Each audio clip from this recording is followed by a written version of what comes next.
Going on, ladies and gentlemen? Welcome to the tournament. Tonight it's going to be High Elves, so a faction I rarely play, but I do enjoy quite a bit, actually. That's my forbidden secret. I do enjoy playing High Elves. All right, so let's get this tournament started, get the players all going. Round 1 is live in tonight's 5-round tournament, and let's get it cooking. All right. So that's going to be upcoming tournaments here. There we go. All right, Goblins. Round 1 is live.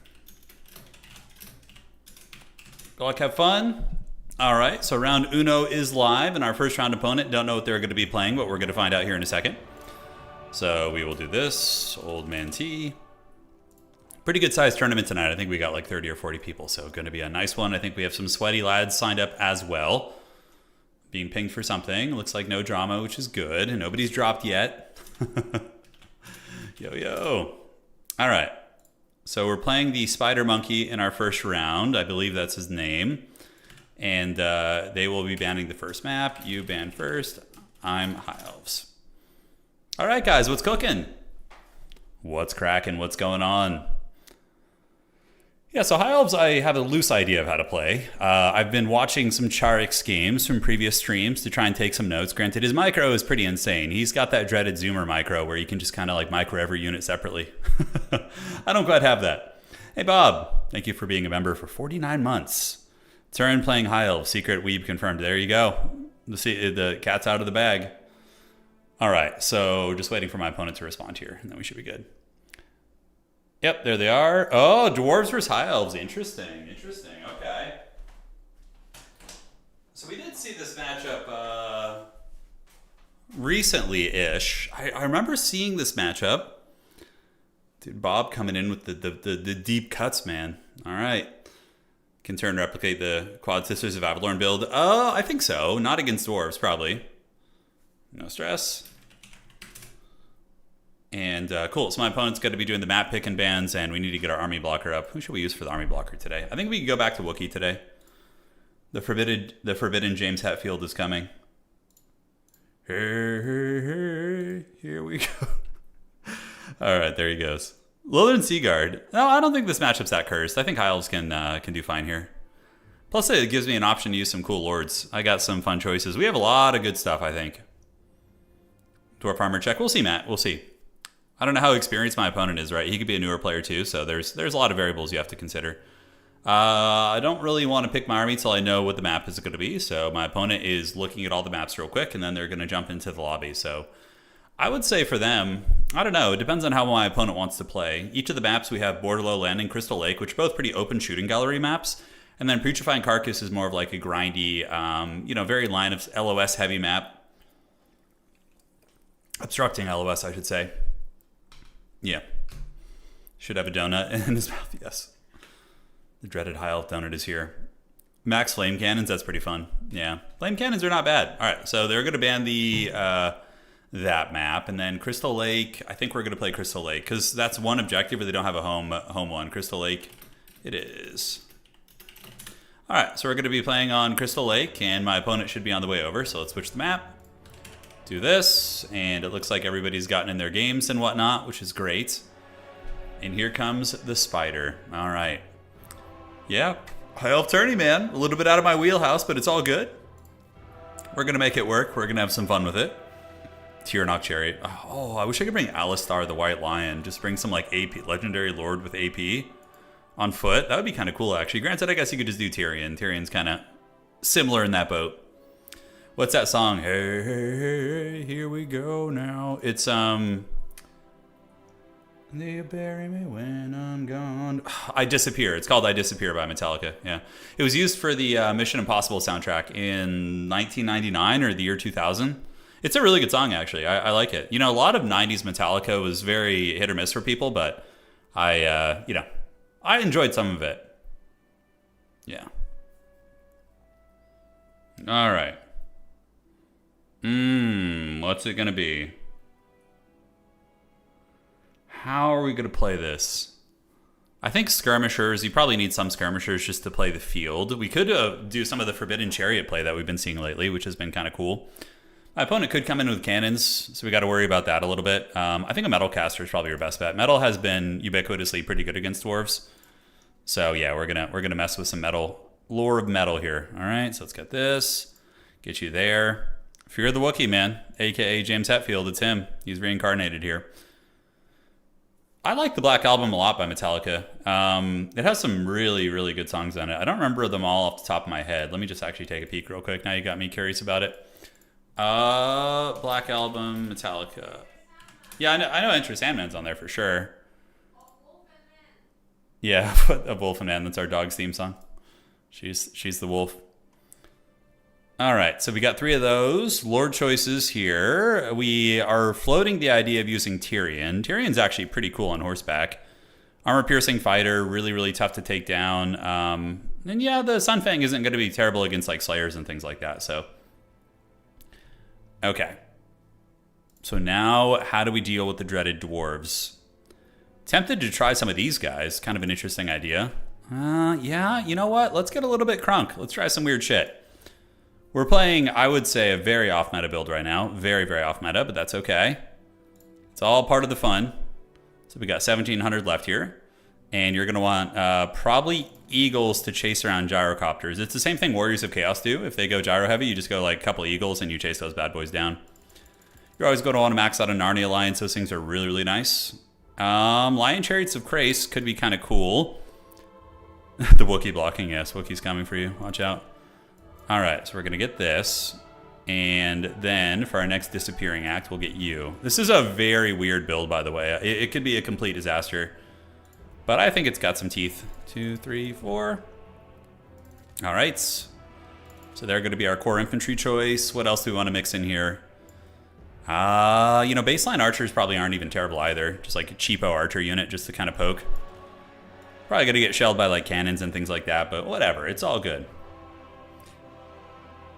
Wookiee blocking, yes. Fear the Wookiee. He was a mischievous little gremlin in life for sure. Bolt throwers, don't really think so. 380 range, gonna get wrecked by dwarven cannons, gonna trade pretty badly into most things. What about dragons in this matchup? I always think like maybe like a single dragon in like the late game when the game's chaotic, but you gotta like micro around like the freaking Grim Delvers and like all sorts of shit like that, so doesn't feel particularly great. So we're gonna do this, you, and then yeah, I think that's gonna be fine. And we got 450 left. High Elves don't have anything that cheap except like a baseline archer, which is fine. 1, 2, 3, 4. All right, I think we have answers for most things here. Oh, my opponent using a very scary banner. It's like a serpent or something. Evil dwarves. We'll play the Citadel of Dusk. That'll be a good one for us. All right, guys. GLHF, let's have some fun. What do Dowie take nowadays? I mean, it depends on the matchup. I mean, classic blasting charges and other shit like that is going to be uber cost effective, right? So yeah, you gotta watch out for some of the witchcraft they can bring to bear. You were there during, oh man, Justin, that was a long time ago. You were there during the live stream. Yeah, that was a magic one. Yeah. Oh, I still got to do the James Hetfield thing. Okay, let me get the picture here. I got to find where it is on my desktop. Hold on. Okay, in between games, I'm probably gonna forget, but if you guys could remind me, we'll do the Wookiee James Hetfield transformation today. I think those might be the dwarves that die in the first 2 to 3 turns against Imric and Immortal Empires. Oh, well, that's a good sign for us. Did we bring Imric? Maybe the Lord of Dragons. You know, a little Vuvuzela. Swordmaster heroes. You know that they are kind of an interesting tech against dwarves, like going for Swordmaster heroes, doing 2 Henry Cavills, because they have Earthblood too.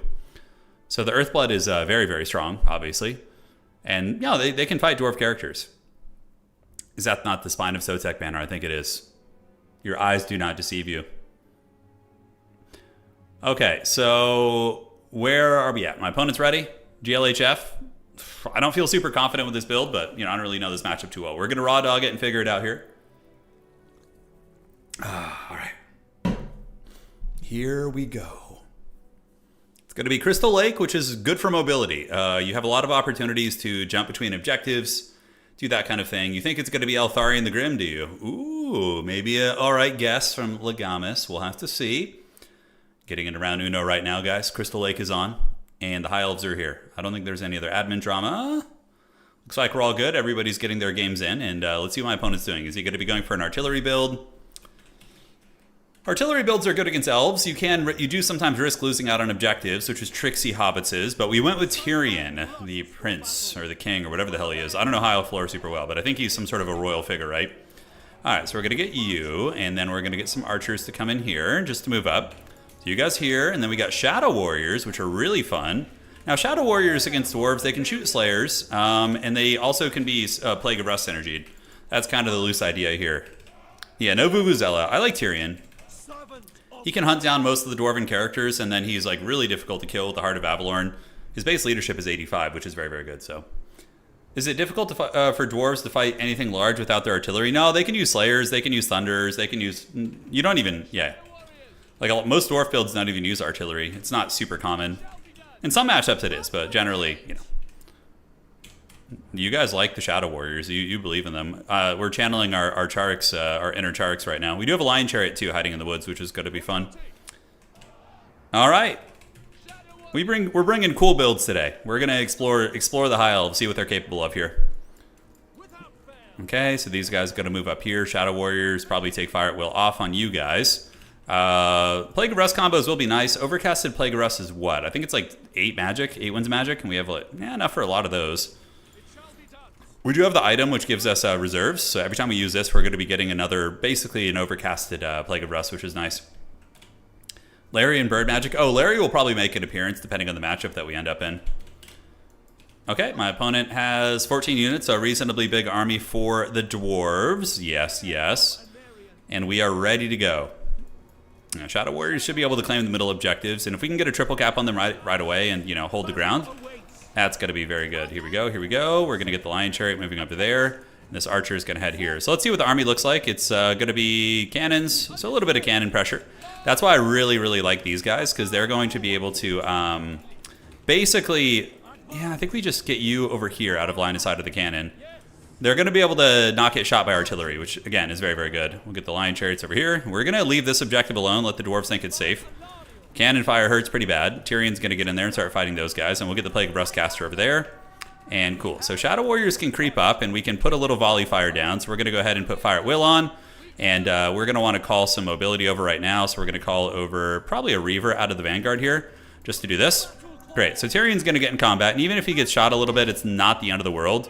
You know, he's gonna be chilling. So we could use Sunfang if we want to.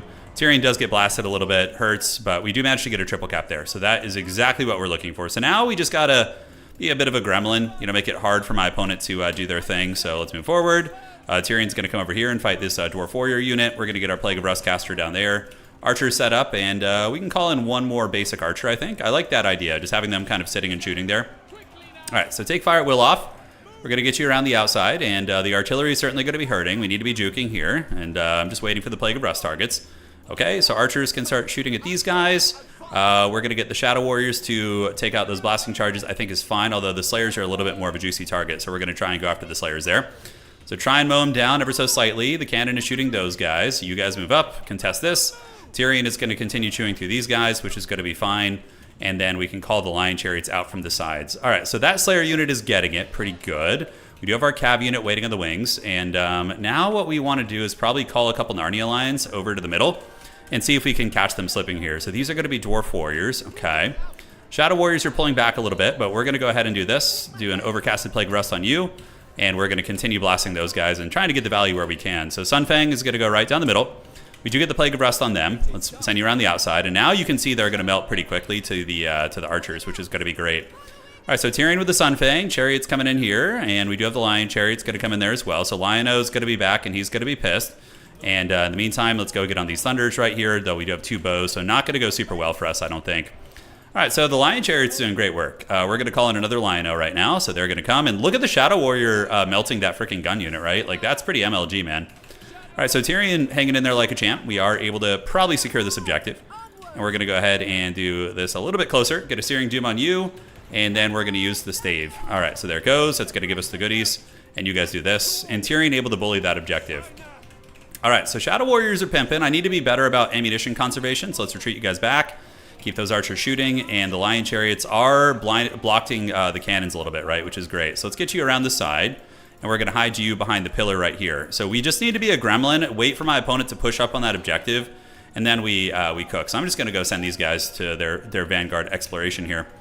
All right, so yeah, cannons, we just abuse line of sight here, because that's what this map is good for. I could call in some White Lines of Krace to defend, which is going to be good. Shadow Warriors, let's creep them up. They are not on fire at will right now, so we're going to go do some scouting right now. And All right, so they should not be shooting. The basic archers can just shoot all day. We're going to hide behind this pillar right here, so the cannon is not able to hit us. Yeah, it's just going to be shooting at the light cavalry, which is fine. And Shadow Warriors get in range. What do we want to be blasting? Let's go after these Quarlers here, and we're going to get ready for a Searing Doom on them. All right, so we do see the guns coming in. Oh god, I sense a dad sneeze coming. Oh no, it's on the way. The dad sneeze is cometh. All right, let's get Tyrion to go after the Dwarf Lord. That's going to be fine. Shoot into the missile pieces, and now we can call in some White Lines to just go reinforce that objective, right? Because we're in a pretty cozy position right now, I would say. What do we want to shoot at here? Okay, so we do have an option. Let's get you and get you to charge into the Bugman's Rangers. You guys are going to shoot into the side here, and then what we're going to do is we're going to do a little Searing Doom right there on these guys. And maybe pull back for a second while Tyrion comes across. All right, Archer's got a little bit overzealous. We're going to bring you guys in there, keep the Chariots hidden, and we do get a Searing Doom there, but my opponent kind of dodges it, actually, which is pretty MLG. The pro plays. All right, and let's get a Lion coming under here. So if he overchases me, we just catch him with, like, lions and shit, right? We got to give him the Lion, the Witch, and the Wardrobe here. All right, so these guys are doing it. Let's shoot there. We do see the Trollhammer torpedoes coming in on the outside. We're a little bit behind in value, strangely. I don't feel like I'm behind. Like, I feel like we've traded pretty well with him, but we do have the objective advantage here. All right, so you guys are back. Tyrion is taking... that's why I fell behind in value. Okay, got it. All right, let's charge into the side on those guys. Get you around here and get those Reavers around the backside as well. Shadow Warrior's going to pull back. Narnia Lions can go here after these guys. Let's get you there. You there on the Bugman's Rangers, and you come over this way. All right, so we do get the big Lion Chariot play, so now we're going to zip over here and get on this. And get the Narnia Lions to move over this direction. Go here. Keep the basic archers shooting you guys. And I just need to hold these objectives long enough to win on a triple cap, basically. So I think what we could do is we can get an Eagle to fly down there and just go jump on the cannon for now. Tyrion's really going to need his regrowth. He's going to need it very, very badly. All right, so you guys get in. We've gotten on top of one unit. That one's gotten hammered. Grimdelvers are taking the business. We're going to keep shooting at these Rangers. And you guys shoot at these Rangers also. Great. Let's get these Narnia Lions coming over here. Do a little bit of Searing Doom action on their heads, and great. So a lot of the shooting has been compromised for now. You can see the Lions have got in there. We need to get the Lion Chariots through, though. I am pulling value a little bit, but I guess a lot of my opponent's value is tied up on the Tyrion, and Tyrion is still very much alive, so that's good. All right, let's get into the Bugman's Rangers here. You guys keep feasting on them. You guys shoot here, and the Lion Chariots do get broken off, which feels bad. Yeah, both of our Lions did kind of get crumped a little bit, guys. It's a little bit sketchy here. Let's get these bad boys going in there. Tyrion is going to go and try and proc his Sword of Avalorn if we can. And the Metalcaster is going to need to pop this stave again. Let's see if we can seal this objective. In the meantime, we're going to need to play the objective game for sure. All right, Lions come back here. And the Eagle's just going to go hide in the woods because my opponent is very privy to it, right? So let's get another infantry unit coming up here. These guys are going to be arriving in. We do see some scariness over there. The Lion Chariots can go and run these guys down. Let's keep getting on all the gun pieces if we can. All right, so up on the gun pieces, this objective is going to go to us. Shadow Warriors do have good capture weight. We can do a little bit of a Searing Doom on their heads. You guys keep tying them down, and I think we're okay here. It's a sketchy game. It's a tricksy matchup. I can definitely see some of the drama, but the Shadow Warriors are doing great, by the way. I think they're Doing very, very good. So we're going to just keep calling in infantry and just play for the long game here, basically. All right, so Lions have done good. Let's get them out of here. Go get them the Trollhammer Torpedoes. You guys go charge them down. And great. So now we got a triple cap. My opponent is going to be on the back foot here a little bit. Let's get you back. Shoot at those Slayer Pirates down there. These archers can keep shooting at you guys. They keep nibbling, and let's call in some good infantry. All right, so we're calling in the good infantry. Lion Chariot's going to do their thing here. So we could probably just alpha strike this unit here and karate chop it. Tyrion, we really need to get his heal. Hopefully he doesn't break before, you know, things get a little bit sketchy there. All right, so Shadow Warriors, how you guys looking? You're doing okay. The Eagle is hiding in the bushes. And the fact that my opponent's so camped back here is actually quite good for us. Oh, Sunfang. Okay, maybe Sunfang could be pretty good right there. Yeah, it's not going to be terrible. So Shadow Warriors keep Netflix and chilling. We'll call you guys in to hold this. We're going to retreat you away. And yeah, we are triple capping my opponent. So he's got, oh, Tyrion got the heal. Okay, so now the value difference has got to be pretty minimal. We've got to be sitting pretty. All right, let's call it a Reaver. Reaver's just going to go run down these troops, make sure we don't lose that objective. And the Shadow Warriors being pretty Chadly. Searing Doom, Shadow Warriors, let's put Fire at Will on, just, you know, have them shoot and use all their ammunition they can. And what's cool about this Eagle and these like Lions is it's keeping my opponent back here with a shitload of units that instead of like flying up on the field, they're having to go deal with that shit, right? So that's good for us. All right, archers keep shooting. Middle objective's looking good. Tyrion able to overwhelm those guys. Let's go see what freebies we can find in his missile line here. So we're going to do this, get the chariot to come back there, and hopefully these guys can probably get a little bit of an unsummon on them. All right, so Colin is going to be Silverhelms maybe. Middle's a little bit sketchy. Down here it's okay for now. We do have our Plague of Rust caster. Let's get you guys in melee, go fight the Grimdelvers, and you guys can get into melee as well. Okay, so we do get a bit of a dive in the backfield, which is good. We do have our Lions back here. My opponent is watching. The boy is watching. And let's get you up here. How's the middle looking? I think it's time for more Narnia Lions because they're just S tier in this matchup. We're going to get them to the middle. And I think my opponent is going to be pinned back here. They're playing very well. It's definitely a close, scary game in terms of value, but that's what happens if you go a little bit too hard on value trading stuff with dwarves. You can lose out on the objectives, you know. Let's unsummon you, keeping the Eagle. See, like, the Eagle is keeping, like, a full gun unit back here. I could just dive it, though. It's facing the wrong direction. Yeah, I'd say so. Let's go ahead and use the staff here, which isn't going to be bad. We can have you guys shoot there. And Reavers come in. Let's go control this objective. You guys shoot here, and let's go see if we can jump on the Grimdelvers. That's going to be the idea. All right, so Tyrion and company able to clean up the high ground. White Lions looking pretty good. We're just going to kind of keep them back, moving there. Move you guys here against the Quarrelers. We do have our Metal Caster as well. Let's go get into the Grimdelvers and go get in the Grimdelvers with these guys. And archers can shoot at the Grimdelvers too. All right, so looking to be in a pretty good position. The Eagle has done good. It's been disruptive. It's occupying like several thousand gold worth of units, which I think is pretty good usage there. We're going to pull out some basic archers just to help hold these objectives because it's all I have in the pool, really. So Grimdelvers do get overwhelmed. Probably going to be folded and broken in a matter of seconds. There they go. So now we just move over there. And any sense in Plague of Rusting those guys? Yeah, actually there is. They have very little armor when I Plague of Rust them. So that's going to be cost effective there. All right. So those guys do get charged. Plague of Rust doing some nice work. Lion Chariots can probably be unsummoned, to be honest with you. And the Eagle did get away. So the Eagle has left. Those are going to be Thunders. We're going to go jump back on the cannon with the Eagle. Tyrion is doing great, just kind of folding homies up here. And the White Lions usually win their respective fights, as long as they're not being shot by a bunch of like Dwarven missiles and shit. All right, let's bounce back here, jump on these guys, keep the Narnia Lions coming back. Let's call another Narnia Lion in. And we are going to be closing out the game here in a minute. Well played to my opponent, though. They did really good on value trading. Just needed to be a little bit more aggressive on some areas and make sure they didn't get triple capped. That was really the one mistake we saw, was them getting triple capped. If they could have continued trading like this but kept one objective, they would have a lot more time to trade and then push me off, right? But a lot of the damage they did was in Tyrion, and he healed. So there is that. All right, guys, GG, well played. Tyrion basically has an emergency ambulance in his pocket. He does. Evil High Elves. That's right, Pwn. Very evil.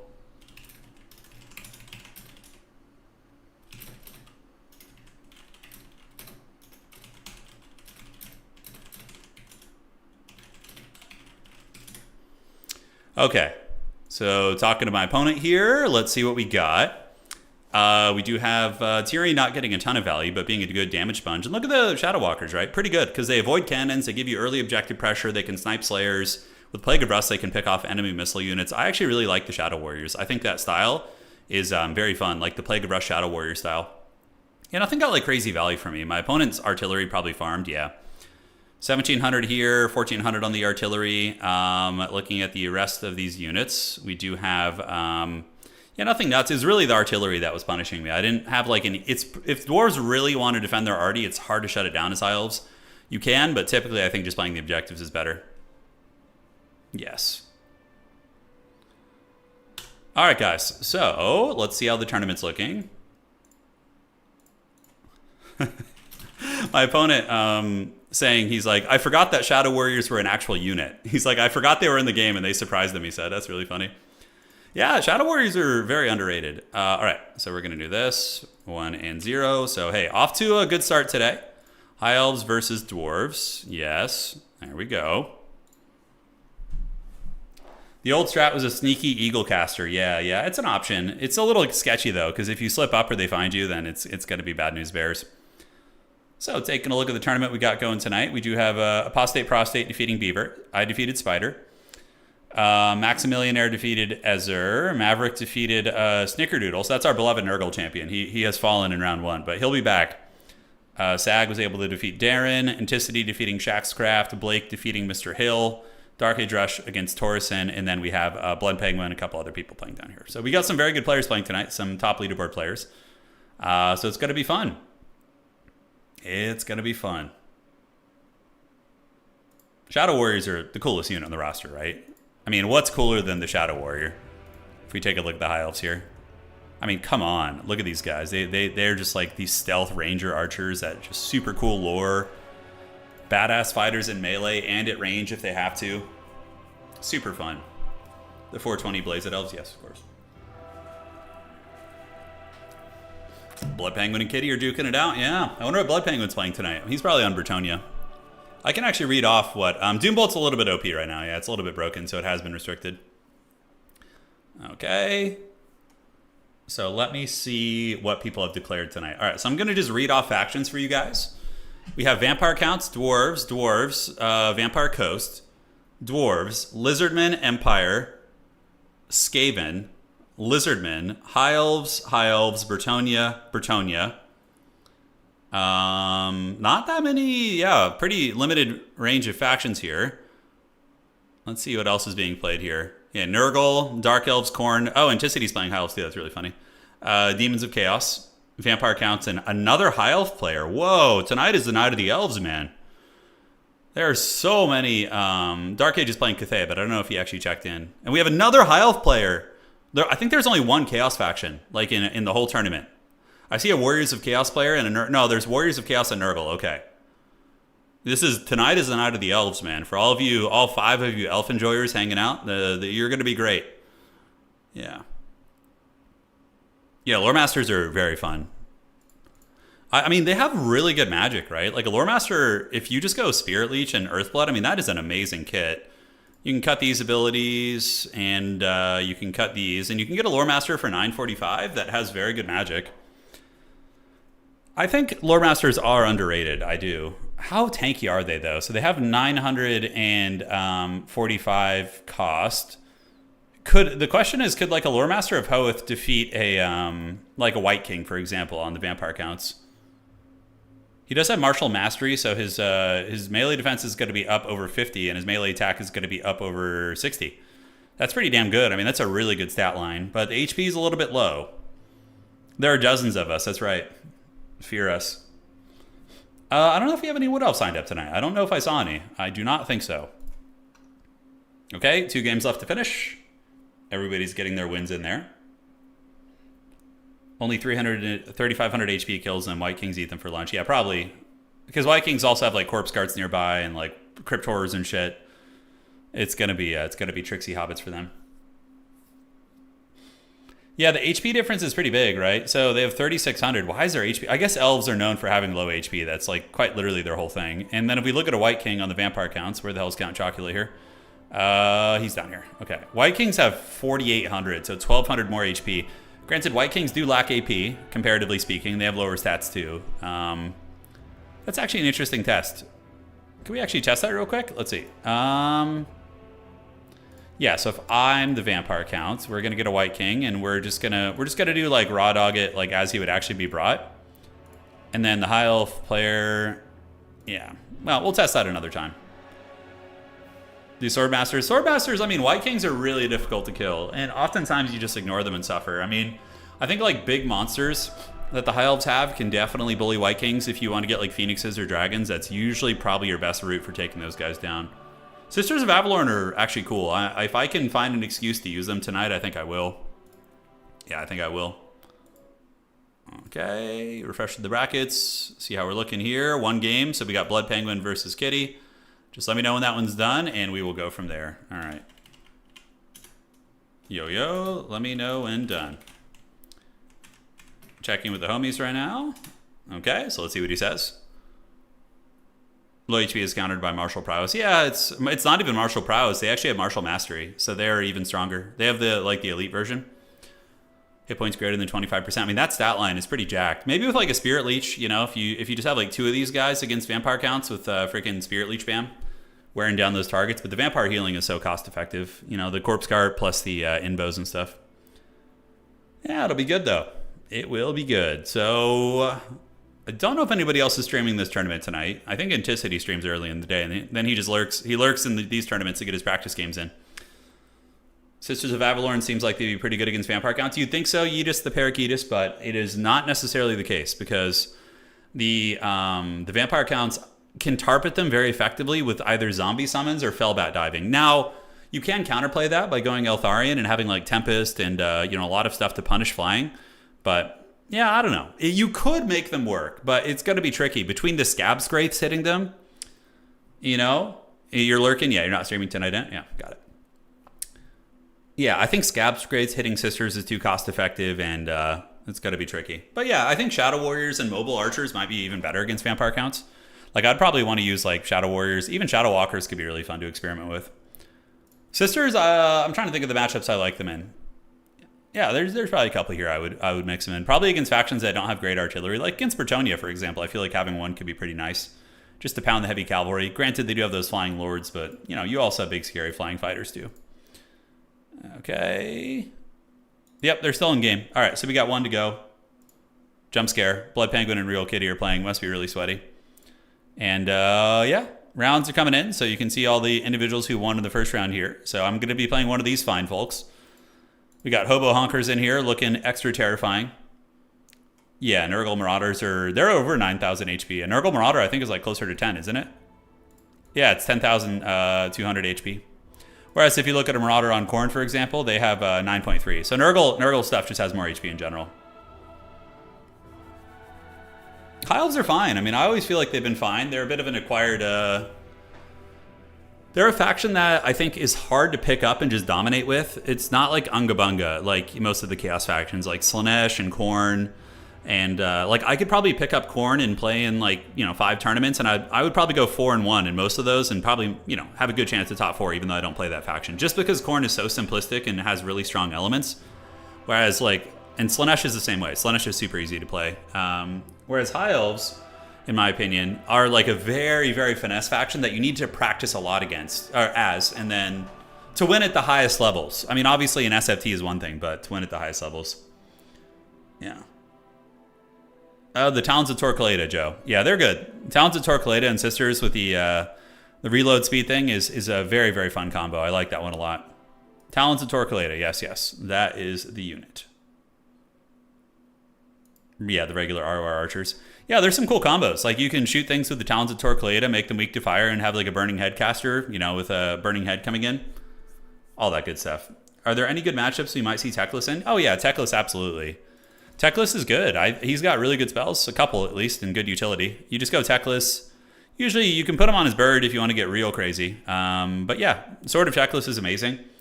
It gives him power recharge, so it goes for 23 seconds, so it's going to give him like 6 winds of magic extra, so that's not bad. And does it have infinite charges? It does. It's pretty good.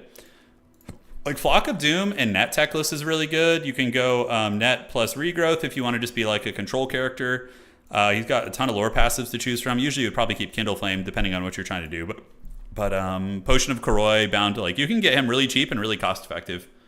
Great Winds Magic. He's kind of like Manfred in that way, where he just gets a ton of WOM. And then, yeah, Flock of Doomsday is really, really good. It's really, really strong. Okay. And he has regrowth, right? So you can use him with any of the big monster play that you want to mess around with. Man. Okay, they just finished. Cool. I was going to say, that game was sweaty as hell. Must have gone down to the razor's edge. All right, guys. I'm going to be advancing to the next round here in uno momento.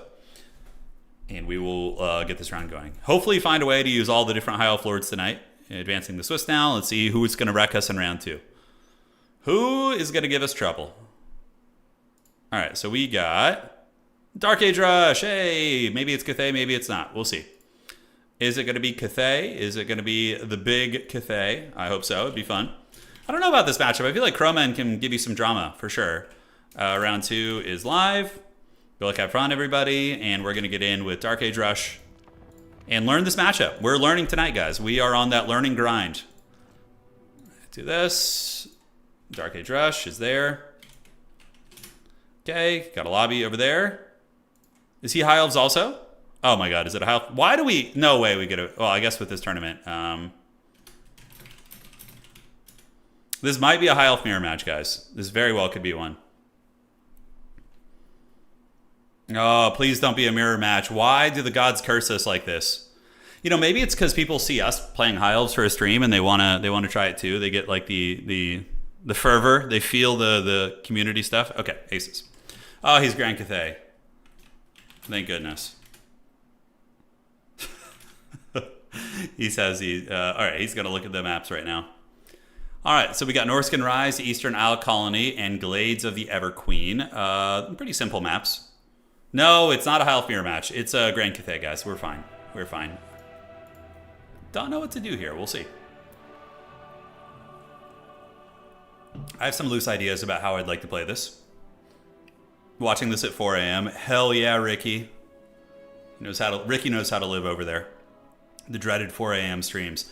Second game, Pyre. We won the first game. We beat the dwarves. And now we're facing Grand Cathay, which is basically the human dwarves. So we're playing just the dwarven gauntlets. So they're going to ban Eastern Isle Colony. And we'll play... what map do we want to play here? Glade of the Everqueen? Yeah, we'll play Glade. We're going to play on the High Elf map. It gives us the home field advantage, right? So this is one of the best Cathay players in the community. Very, very strong. So this will be good. If our build works, then it means it's a good build, and if we get wrecked, we'll know. You know, it's a good stress test of our builds, right? Which is going to be awesome sauce. All right, bird on bird action. It could be. I don't know, man. Fasten your seatbelts. Get ready to go. All right, so let's get this, and we're going to go ahead and get that. Get you on this. All right, everything's coming together. We're going to keep this and cut that. Okay. The Lion, the Witch, and the Wardrobe are coming for us, guys. It's go time. Imric is not a bad choice here. I feel like you got some options. So what do we have to worry about? I mean, Cathay can do a fair amount of builds. That is for sure. They got some witchcraft afoot. I really wish the Bolt Throwers were good. It's such a shame that Bolt Throwers just kind of suck. Yeah, White Lions are good here, but you can't just like present White Lions in the front. Cathay will nuke them pretty hard. So, yeah, you gotta watch out, man. It can get a little bit dodgy. Oh! Now we're talking a little bit dirty, aren't we? Okay. Yes and yes. The audio is turning into the Warhammer shop. Oh my god, yeah. Warhammer shops are definitely... You know what I find about actual in-store, like going to Games Workshops or their Warhammer stores, is they have a very limited selection. When you like really look at everything, it's like there's so much stuff. I can't tell you how many times I've been like, oh, do you have this? So like I can order it for you. And it's just, they rarely have all the goodies, you know? Yeah, it's been my experience quite a bit. Oh my god, my opponent's ready already? I don't like that. I don't like that one bit. Let's get you and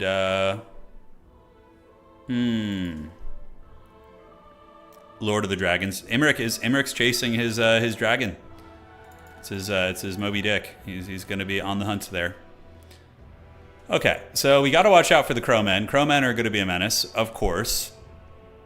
Why is there a Vargulf? Oh, he does look like a Vargulf a little bit. Yeah. Wookiee is a dreaded Vargulf. I love that. That's fun. Okay. So let's see what we got here. The classic, I can order it for you, and you're like, yeah, no, I'm just gonna be out of here. Okay. Yeah, I think that's fine. I like this style. It's a little bit ambitious. We're gonna have to worry about a lot of the, yeah, those units are gonna be kind of troll, aren't they? Cathay does have a lot of Iron Hail Gunners and other mischievous pieces. Games Workshop is pretty rough with their like with their like actually just having things in stock. It's tough. Okay, so we're gonna get one of you guys, and then I have a little bit more money. So what do we want to do next? They're kind of cute. Those things are kind of cool. Let's get this, and then God, such an awkward amount of money left, man. Such an awkward amount of money. I wonder what my opponent's actually going to bring too. I do wonder. I think Reavers are pretty good. They'll trade well with the peasants. Probably having like one actual shot cavalry unit I think is going to be necessary also. What does that actually do, the Great Eagle, in this matchup? I mean, it can go after junks, I guess, which is fine. Really fine-tuning this one, guys. We gotta have a clean build here. I don't really like Fireborn too much here, I don't think. Yeah, I don't think so. And then, so we got you guys, we got this. We got 450 left, which feels so bad. It's such an awkward amount of money. Oh, what does that actually do? Okay, so that is going to be affecting allies in range. We'll do that. Cool. Get 2 of these. All right, good luck, have fun to my opponent. I'm probably going to get absolute beatdown here, bully beatdown, but we will see. We can do that, I think is fine. Or we could do this, and we can do this too. Okay, I don't hate that. That seems like it's an option for these guys.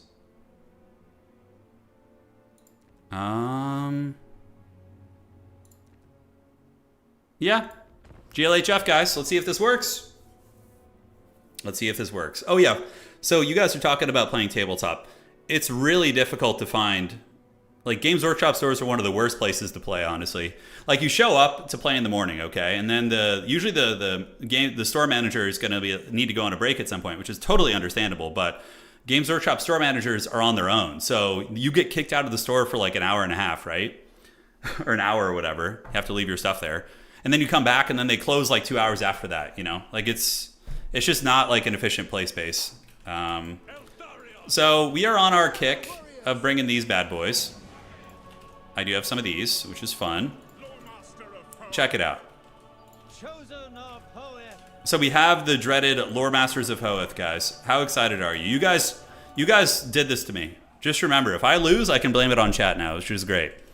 No, this build, it could be good because Lore Masters are anti-infantry fighters, and I brought Melkoths on them just for some utility, and we're going to just move up and have some fun.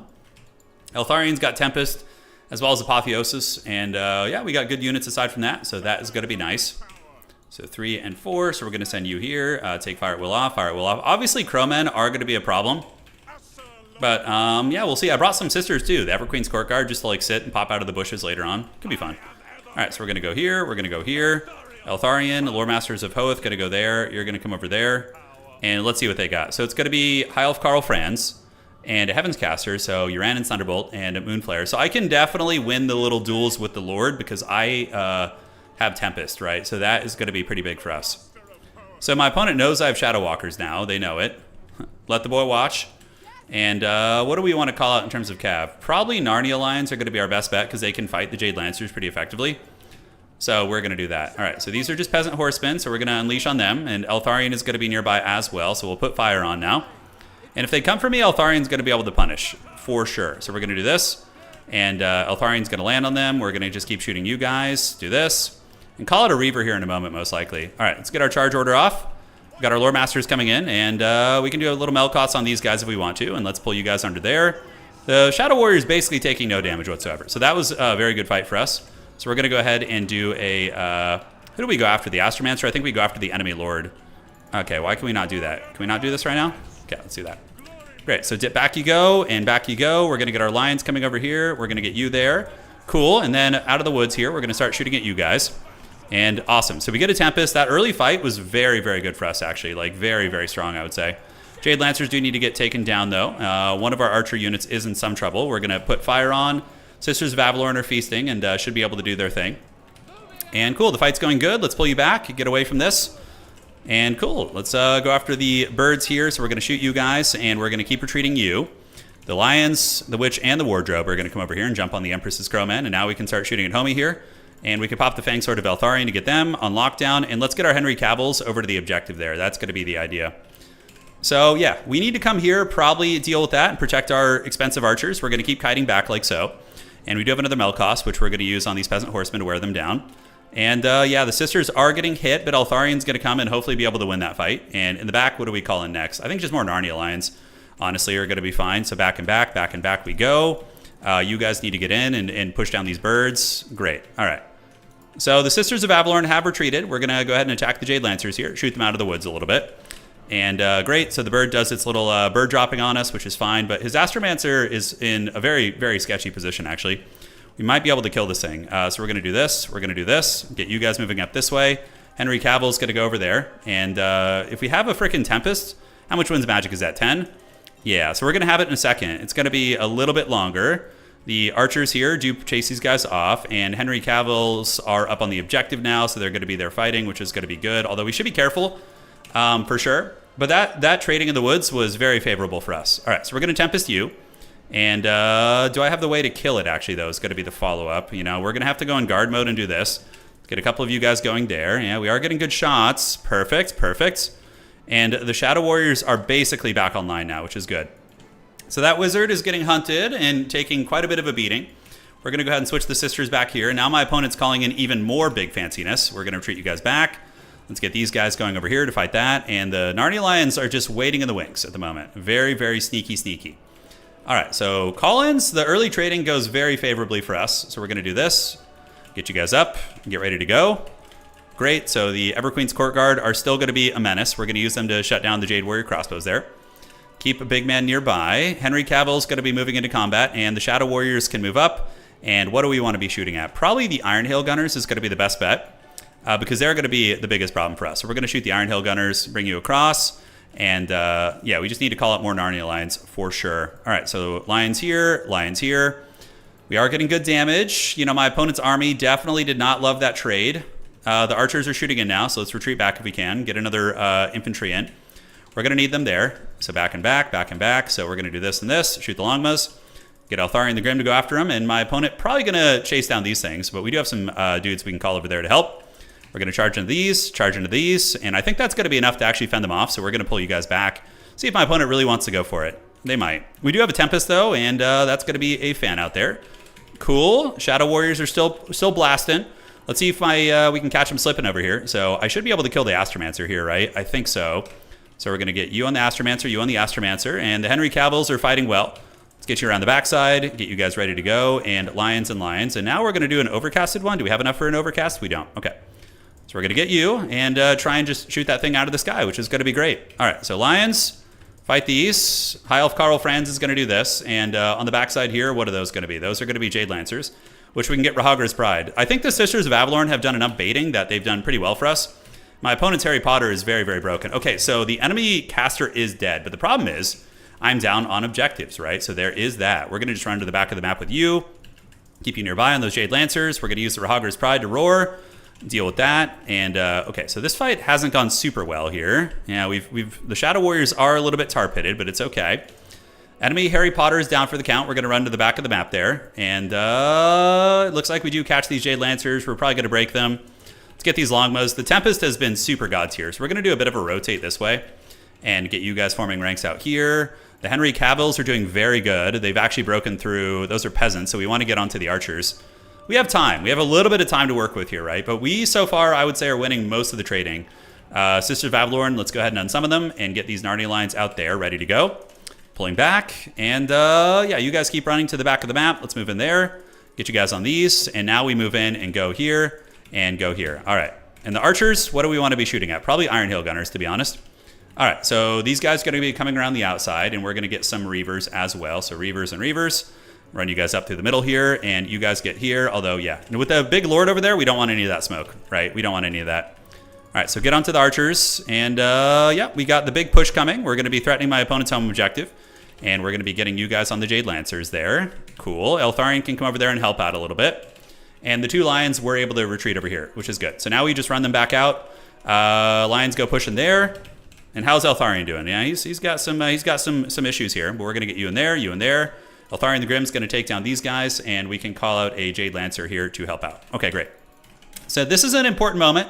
We need to get on top of the guns here. The guns are a problem. I do get caught there. A little bit of a lapse in micro on my part, but it happens to the best of us.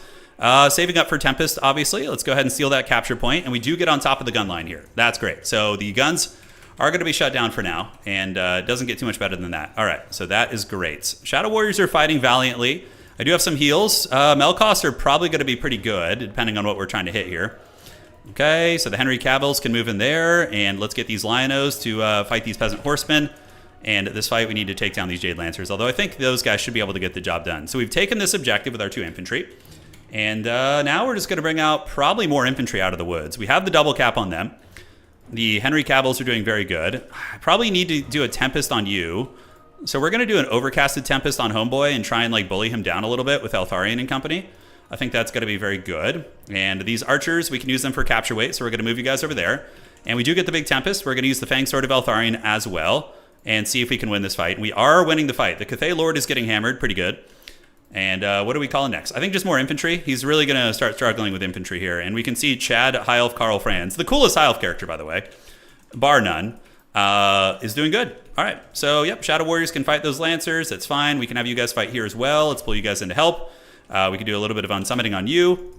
And we do bully his Lord. So the Lord is not feeling great. We just need to hold their home objective, which I think shouldn't be too hard. Ooh, nice play there. Yeah, nice play. Yeah, I didn't see those Iron Hill Gunners. You sneaky get. So coming across, what do we want to move in? I think we just call in whatever the hell we can right now. The Henry Cavils will get this point eventually, but it's going to take a while. We do have his Lord a little bit trapped up here. We're running away from that firepower. Jade Lancers, do we have anything fast and furious? We do have some Reavers. Let's get those Reavers down to threaten a little bit. And, oh, I thought that was my Mistalker barrage. I was like, how did that reach over there? That's a bit of a weird one. All right, so, ooh, Narnia Lions right there are going to be very, very clutch. Very, very clutch indeed. All right, so we're chasing the Lord. Might be able to bully him. We'll have to see. These guys are getting hit, so we're going to move in, see if we can tar pit them a little, and keep the chase going. Yep, move up on the objective here, move up on the objective, and hopefully we can just get those guns offline. That's going to be pretty big. In the meantime, we have the White Lions heading over here, and some speedy boys crossing the battlefield. Okay, so we do get in combat there, and we're going to go jump on those. If we can just close the distance with these guys and keep them honest here, that's going to be very, very nice. And if the Lord comes back, we'll have a Tempest for them. My opponent losing their Lord early on, very, very good for us. And the Henry Cavils are going to guarantee us a triple cap probably a little bit later on. All right, let's get on top of the Iron Hill Gunners, make sure they don't shoot. And we got the White Lions fighting Jade Lancers, which is really, really good. Let's get into the Reaver coming out. And what are these, peasants? Yeah, we'll take the charge there. That's going to be fine. All right, so Iron Hill Gunners are still very much offline. And on this objective, we're starting to get it. It's only a matter of time before these bad boys get it done. So we're going to wear it down here, and this objective belongs to us. We still have the double cap here. My Reavers should beat these peasants. They should. But, you know, sometimes stranger things happen. Let's pull you up. Keep you going there. Mistwalker's Barrage, not really hitting home, unfortunately, which feels a little bit bad, but it's all good. And this objective is soon going to be ours, most likely. It's still taking its sweet time. I probably should have sent one of my cav units over there. All right, so you go in and help. Stay on top of the Iron Hill Gunners. Nice. Some of the cav just came back, so that's really good. So then maybe we can kind of switch up our game plan here. All right, so let's pull you guys away. Let's retreat you back like so, and we're going to go ahead and do an overcasted. Do we have enough for an overcast? We do not, so we're just going to do a regular one on you and try and get the kill. This objective is coming into our hands. So we do get the Lord, and we're going to use the Fang Sword of Eltharion to get the big damage buff and see if we can karate chop him a little bit. And now we can take this fight. It's going to be a little bit messy, but I think we got to try and do it. If we take out the Cathay Lord too, that's just going to be MLG Pro Gamer plays right there. All right, so the Lord is at 600 HP. The Tempest is doing damage. Eltharion connects. Very nice. Most likely going to be broken off the battlefield now. And let's call it another Narnia line because they're amazing. And get those guys over here, and we take the side objective too. So the Henry Cavils doing really good, and we took down the Lord as well. So this is a good win. I mean, Dark Age is one of the best Cathay players in the world. So this is, if we can win this, that's going to be a very, very solid win. All right, so let's do that. We got the Cav fighting there, and my opponent is going to go for a blitz on my home objective, so I just got to spam everything I have laying around over here onto this point, basically. Yeah, and hopefully the terror route's going to be enough. So I think here we are Netflix and chilling. We cannot really afford to leave there. We're going to bring you guys back to this point here, and we have the 2 Shadow Warriors, so we can move up there to fight a little bit. Eltharian's going to go here. Let's get the Narnia lines getting in and call in another Narnia line here in a moment. All right, so Crowmen, Apotheosis. Probably save it for Eltharian, to be honest. I think that's going to be the best play. And we can send these white lions here to go grab that. We're going to leave the big boys to defend that. Let's call in more lions. The Lionos are on the way over. Cathay threatening the capture, though. They have a lot of capture weight here. They do indeed. All right, so they're moving in. Do get a little terror route going down here, and hopefully all the boys are going to be able to move on to the point and secure that one. So we're going to do this and this. And honestly, I don't hate the idea of just sending a white lion of grace over there to grab that one to try and threaten their home objective. Ooh, man, we gotta get this one. We gotta win this fight. This is big. We do have the terror route, though. The terror route's going to be nice. Back in we go. Anything we want to unsummon, you guys, yes. The lions do arrive. And the damn Jade Lancer brick is doing really, really well. All right, so we need to go get that. And do we have time? I mean, we have a little bit of time. It's getting shady, though, guys. It's getting very shady. I'm going to need... I mean, it's just all lions. That's all I really have to call in here, you know? Yeah, the lions arrive. They are nibbling shit. Is this Rahagar's Pride? It is not, unfortunately. So we are stealing that objective, and we do get those guys broken, which is great. So we're going to keep going over there. Got to keep the Henry Cavils active on that point. And the Mistwalker's Barrage, Eltharian should be able to clear that out. What do we have? Yeah, so we're going to need to get the Rahagar's Pride there. I think we'll eventually get this one. Let's unsummon this. Wow, what the hell? The Empress's Crowmen are beating these guys? That's apeshit. Okay, good to know. So lions are here. Let's get them back on the point. And Rahagar's Pride is on its way over, but this is not going good. My opponent actually might be able to beat me here. This would be pretty insane. I really felt like I was winning, but kind of lacking in some areas. My build is, eh? Yeah, we're seeing some of that. I need more of the infantry on the field. Henry Cavill's got to stay right there. And is this objective coming back to us? I'm hoping we can get like a big terror route on these guys. Yeah, let's see if we can. All right, so they're going to move in, and they're going to do the roar, which hopefully will lead to some terror routes. And do I have any Reavers on quick call? I do not, just Shadow Warriors. Yeah, I need like some Spearmen or some shit. I don't know. So terror routes are going down. These guys are going, but I think we're going to need them to resecure our home objective, honestly. Cathay is pretty slow, so I think I can get away with doing that. And what do we have called out here and here? Yeah, like I have nothing really good to call. All right, Shadow Warriors it is. We're just desperate, guys. We need whatever the hell we can get. All right, get back in there, buddy. Get in there, get in there. These guys are going to come over there. We're grabbing this point. My opponent is sending out Longma Riders now. Interesting. I don't have much in the way of capture weight. We're going to just fire at will this shit. Yeah, we probably just needed a couple spears and we win this easily, but I didn't bring any. So it gets a little bit dodgy here, guys. I'm not going to lie. All right, so Eltharian, you work on this. I'm going to get you guys here. It's going to be really close. We're going to have 550 on that. So Shadow Warriors are coming, and we do have the Henry Cavils on their way over. Mistwalker's Barrage doing work. That's for damn sure. And Reavers. I think we just need Reavers. We just need whatever we can get. Henry Cavils will help. They do have Mel cost, but you know, Magic's a little bit low here. We're going to fight you guys on the objective. We're going to get you guys on the objective. Now my opponent's going to go for a Gremlin play on this side. With what? What is it going to be? Yeah, I think we could pull you guys back and go back that way. See what we can get done here. I might need to just triple cap them straight up. It might be the case. And it is going to be Peasant Horsemen. Okay, so I can get across there pretty quickly with these guys and get one of you guys right there. Okay, so yes, yes, yes. Give it to me, Precious. There we go. So are we going to get this point? Looks like we will. Long Riders are going to be a problem, but I do have some bodies there now, which is good, and some lions as well. We are threatening my opponent's home objective, which is kind of funny. So the lions get it. You guys are coming, and you guys are coming there too. Can't afford to lose that. I do get this one. I don't know if I actually win on just these, though. That's my concern here. I don't know if I do. All right, so we're going to go around, get you guys up on the point, just push through, and once we get in there, we can take the fight. Looks good. And you guys push in there. All right, so we do manage to get that objective. This one, we could try to push up and get that, maybe. Eltharian's going to need to go this way. These warriors are going to try and move through there. And do I have anything speedy? Not really. Oof. I don't. Okay, so you Shadow Warriors do your thing. You fight here. You guys go over there and chase that shit down. Do we flip this point? We do. Yeah, we probably made a mistake taking those boys off the objective, but honestly, I've been pretty happy with their performance. All right, so terror route going down there. We're going to get you over here to help grab this objective, and in the meantime, I think we got to just call in Silver Helms. Lions are going to be better probably, I think. Let's get you guys back on this point. Try and capture that, and the guns do arrive, so there we go. And we have a couple Shadow Warriors as well. Do we want to move them up? I think we got to go all hands on deck here, guys. We got to go all hands on deck. So those are peasants. Hoping we can break them. The Swordmasters are going to take like 5,000 years to break this objective, but we're gonna get there eventually. And do I have any speedy boys to call in? I'm like wishing I had more Reavers. Man, oh man.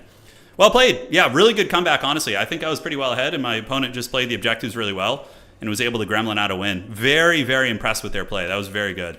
But, you know, one of my first times playing this matchup, I think with some adjustments, it's pretty good. But, man, the Eltharion was very good. He was clutch and a half. Like, he probably has like 3K value. Yeah, 4,300 Eltharion. GG, well played. Really well played there. Great game. Fireborn would have been good, but I'm always so afraid of like cannons and shit, you know? But yeah, Fireborn would have just won the game, straight up. If we had them in reserve, it would have been easy money. GG, dog. Report score. Well played. So we can kind of save the builds as we go. Okay, let's do that. So these Swordmasters were cool. I mean, look, they were only like 600 or 700, right? Like, I didn't hate that. And Eltharion hard carried that game. Like, hard carried. The fact that he freaking bullied, like, look at these Cathay characters.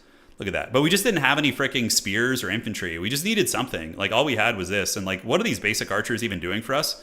Absolute dog shit. Like, against crowmen and things like that, that was just a terrible decision on my part. The lions were very good, though. You always max out on the lions, I think. So, what do we bring there? We cut the archers and maybe go down, like, cut one of these, get, like, triple spearmen, and then from here we can cut you and maybe find a way to get a Fireborn in this build. Yeah, 3 lines is probably enough, and then get Fireborn in the back. Something like that. Like this, and then you're just cooking. You know, that's going to be nice. All right, so let's see here. Yeah, it is good.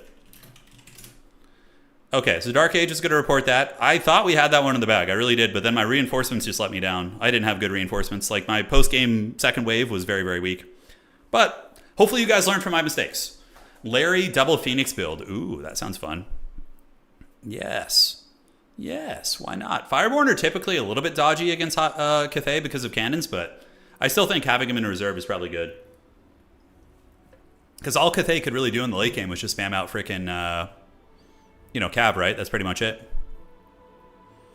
The Elite Archers did okay. I mean, they baited. Here's the thing. Like, if you just look at the value of the Everqueen's Court Guard, they didn't do amazing work. But they like baited my opponent's Lord and Wizard into the back like several times, and I was able to get huge Tempest value from that. So even though they didn't like crush it, they were very distracting. They're very distracting. Yeah, it was good. Probably should have, on the Henry Cavils, brought Earthblood instead, just as like a backup healing option. Granted, I had Apotheosis, so it really doesn't matter too much. You ever tried an all-Cav build and Cav? Yeah, oh yeah, for sure. Yeah, Joel, I played... Usually when I play High Elves, it's mass... it's going to be some sort of mass Cav. Yeah, like Reaver Cav and Monsters and Cavalry and all that kind of good stuff. Okay, so let's see what's cooking here. What is it going to be? Is the round done yet? The Elite Spears? Yeah. Silverins might not have been bad either, for sure.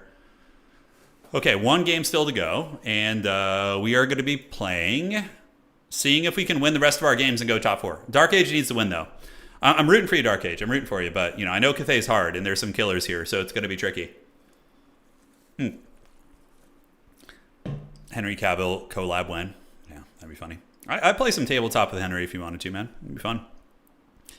I'm really into the Lord of the Rings stuff right now. Lord of the Rings tabletop is taking over. I'm still playing some Old World, not really playing 40k too much, but the army I play in tabletop 40k got like really overpowered, the Death Guard, and I just like am allergic to playing with overpowered factions. It's just, oh, I can't do it. Like, you know those like tournament grinders who just only play the meta top tier faction in 40k, and they just like will sell their armies and then buy new ones that are overpowered. It's just like, I'm so allergic to that. Even though I'm a competitive tournament player, like that, you know, that to me, I just can't do it.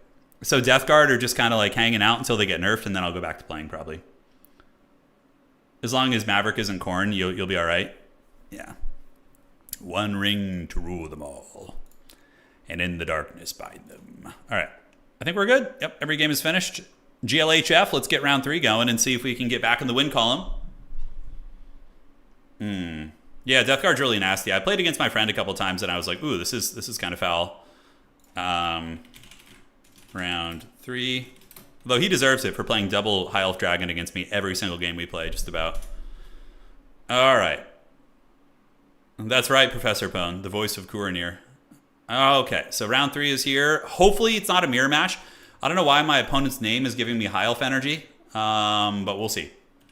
Taurus in, yo-yo. We're up, G. So Taurus in is on the way, and they're going to be banning the first map. Please don't be high elves. I don't know. I know there's like 4 high elf players tonight, so I'm like trying to dodge it. What would be the equivalent of the ring bearers from Battle for Middle-earth 2 and Warhammer? You mean like overpowered characters, or... Oh, God. Mirror. Okay. So we did run into a mirror match, guys. God, I hate it. I hate mirror matches. It's the worst thing about this game. Can somebody remind me in Discord, by the way? Oh, this guy's a high elf main? Great. Okay, we're playing against a high elf main also. Love it. Can somebody remind me before the next event to just, like, put in a caveat about mirror matches so that they can play their backup factions if they want to? Oh, God, I hate it. Brave Valley's getting banned. We're going to play the... we shall play Ramparts. All right, so we're going to play in the Ramparts here, guys. I'm going to try something very fun. You're also in a mirror match? I know. I'm about to be sent down into the pits right now. I'm about to be banished into the Shadow Realm from whence I came. It's going to be great. You guys are going to love the way it looks. I guarantee you. All right, so that looks fun. Let's try that out. Yeah. Okay, awesome sauce. And right on. What does that even do? Keep that. Cut this. All right. Mirror matches are great. I hate mirror matches. They're just so miserable. Who wants to play a mirror match in a game when you have so many cool factions? You know, so much variance and unique stuff. It's like, yeah. I don't know, man. If you ask me, it's evil. High Elf Civil War is incoming. It is. And this player is apparently a high elf main, so we're in for it. It's gonna be a little bit scary. Okay, so what do we do here?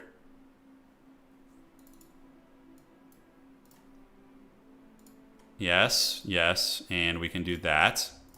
Get you on this, and you're just gonna bring that. All right, guys, we're working out the MLG Pro Gamer build right now. The Pro Gamer build is on the way. It's not gonna be it. Let's do that and that. Get that here. Get this. All right. So I think we're all good. I like this build.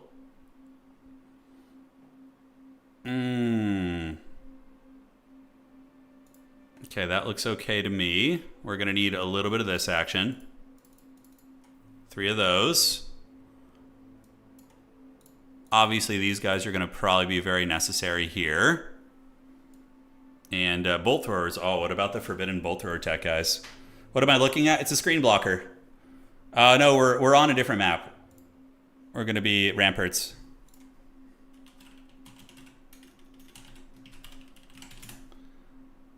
Okay, and let's see the Ramparts. So Blazing Ramparts, we're actually fighting on a Coordinate map.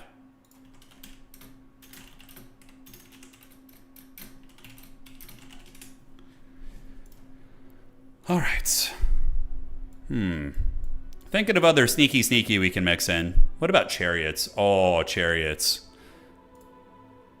Do you think the new DLC will... I mean, look, DLCs... In the history of Total War Warhammer, they usually are pretty damn good for the factions. I mean, there's very few exceptions in which like a faction didn't get much better when it got an update. There was like one Lizardmen update where they didn't really get much. It was kind of like a little bit depressing, but aside from that, yeah, you get it pretty good. So 3, and there we go. So we got 400 left. 2 of these guys. And what else do we want to bring? Silver Helms are kind of cool. The Great Eagle. I was wondering about the Great Eagle. Yeah. Kind of an option here. It is the screen blocker. I think it was his dog. Yeah, that was Wookiee. Yeah, it's me holding Wookiee, actually, many years ago. Like friggin' 5,000 years ago, I was there. Okay, so choices. How do we want to play this? Is that really even good?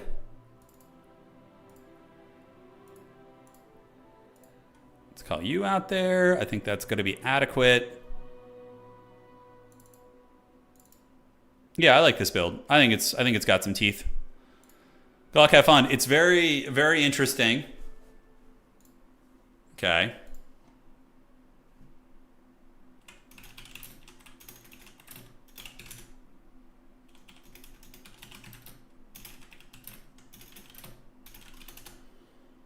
Okay, perfect.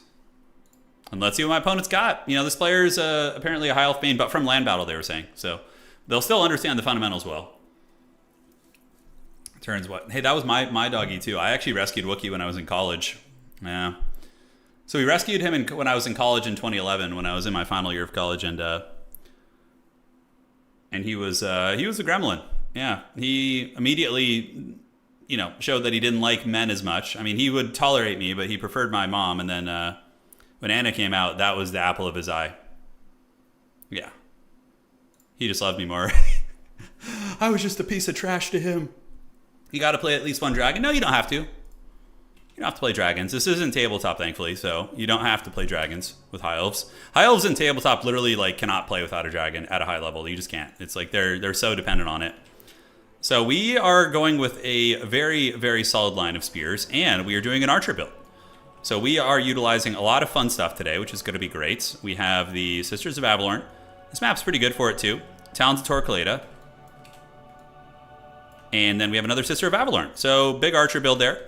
We have a Mage of High Magic with a Hand of Glory for the bows and Apotheosis. And then we have a Netcaster too.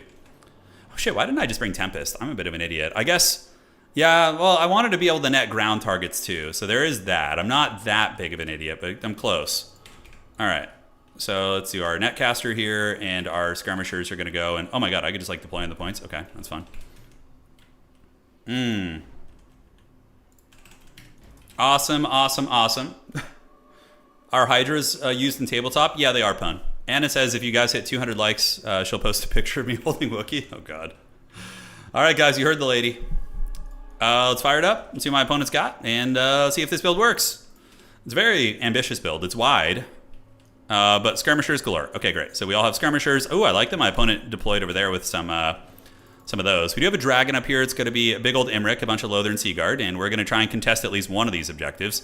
So we're going to come over here and shoot and get up with our archers and get ready to fire. We do have our Netcaster as well, and this one we are going to be contesting, which is good.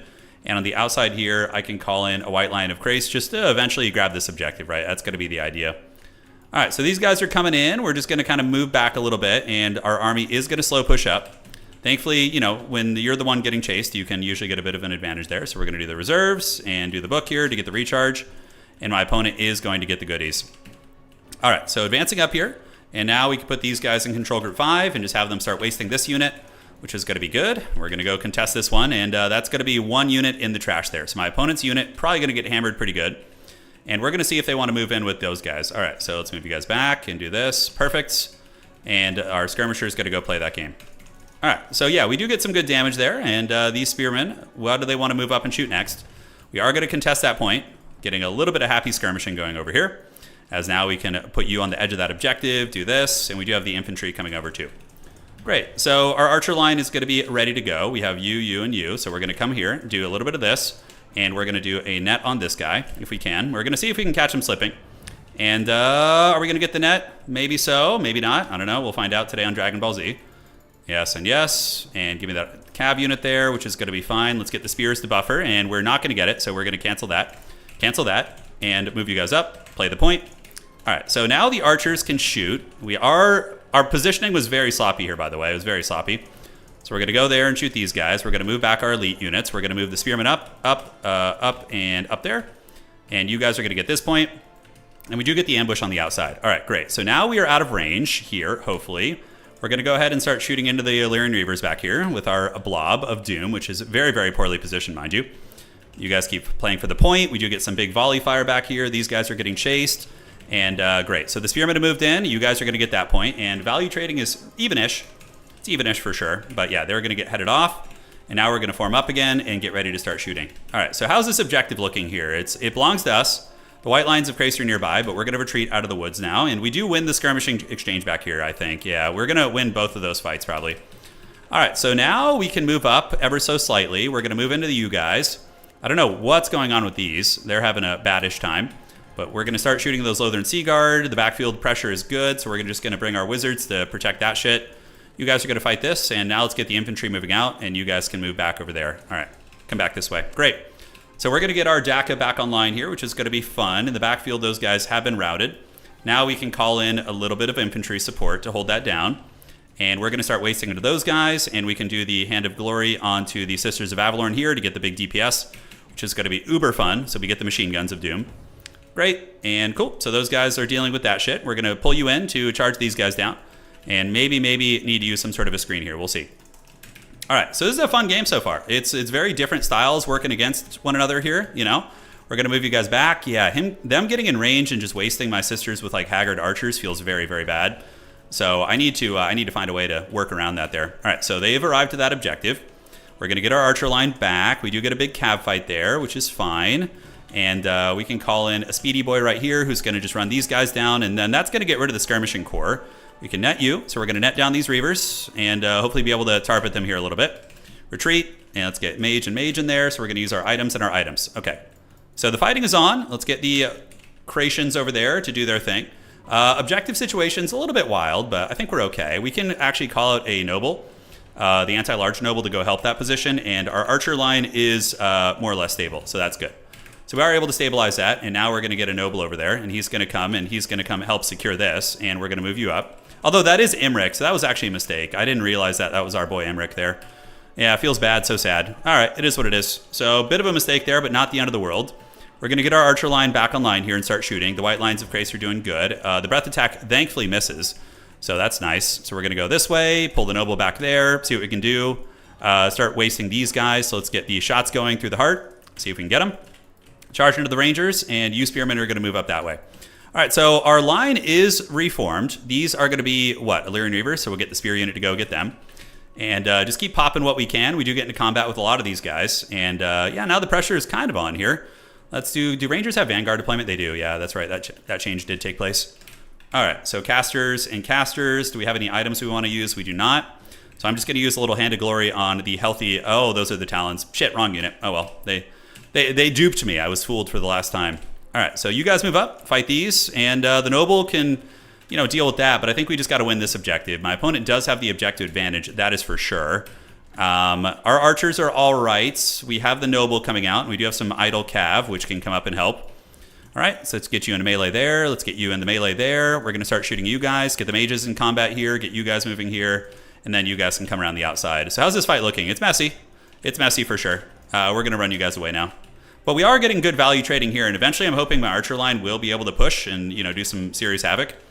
Let's start wasting into these guys. You guys come around the outside there, looking fine, and we do have the net and the stave as well. All right, so my opponent doesn't have much healing, right? Not a whole lot. We just got to see if we can catch Imric slipping here. So Imric gets a nice breath attack, which is very much a testament to my opponent knowing how to play High Elves. And let's get the Narnia lines to come out as well.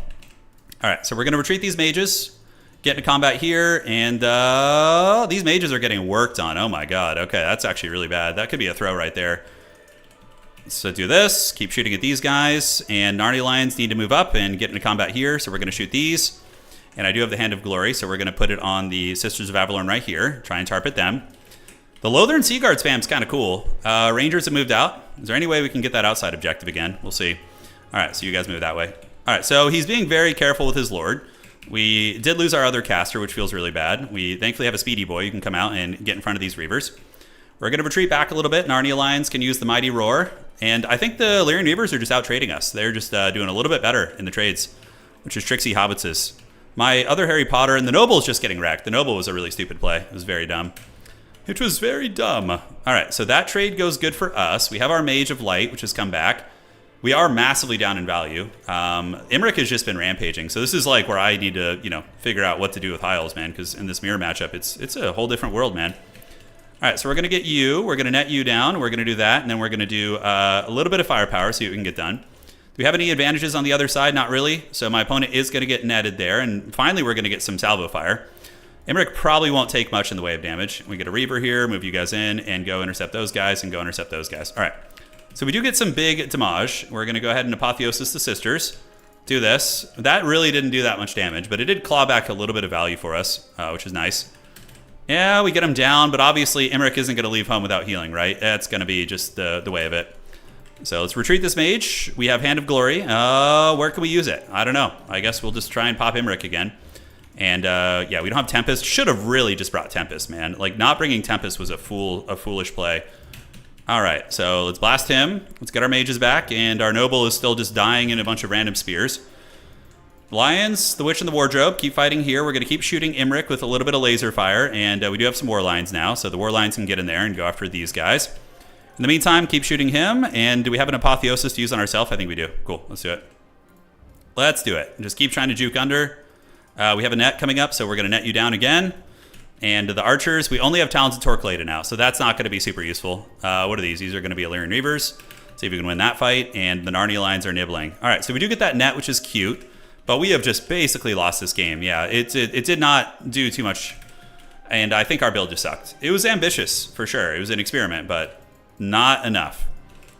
Okay, let's get these guys. Go ahead and chase there. Somehow we are winning on the middle, which is cute. We do have these, which can get shooting again. And I will have a little bit more magic here in a moment. Narnia Lions keep doing their thing. My opponent's going to come for blood, which is understandable. I mean, I could say for Fireborn.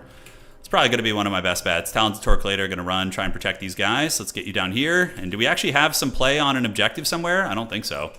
I mean, if we could cheese Imric out, maybe we can pull something off. Maybe. Let's do a little bit of this. Oh my god, I just hit like both my mages at the same time. Okay, Lions are going to go and pile in, and we're going to go ahead and put you in guard mode there. Okay, so the Lions are nibbling. He's taking a tiny bit of damage. Not a whole lot, to be honest with you. Noble's going to keep trying his best.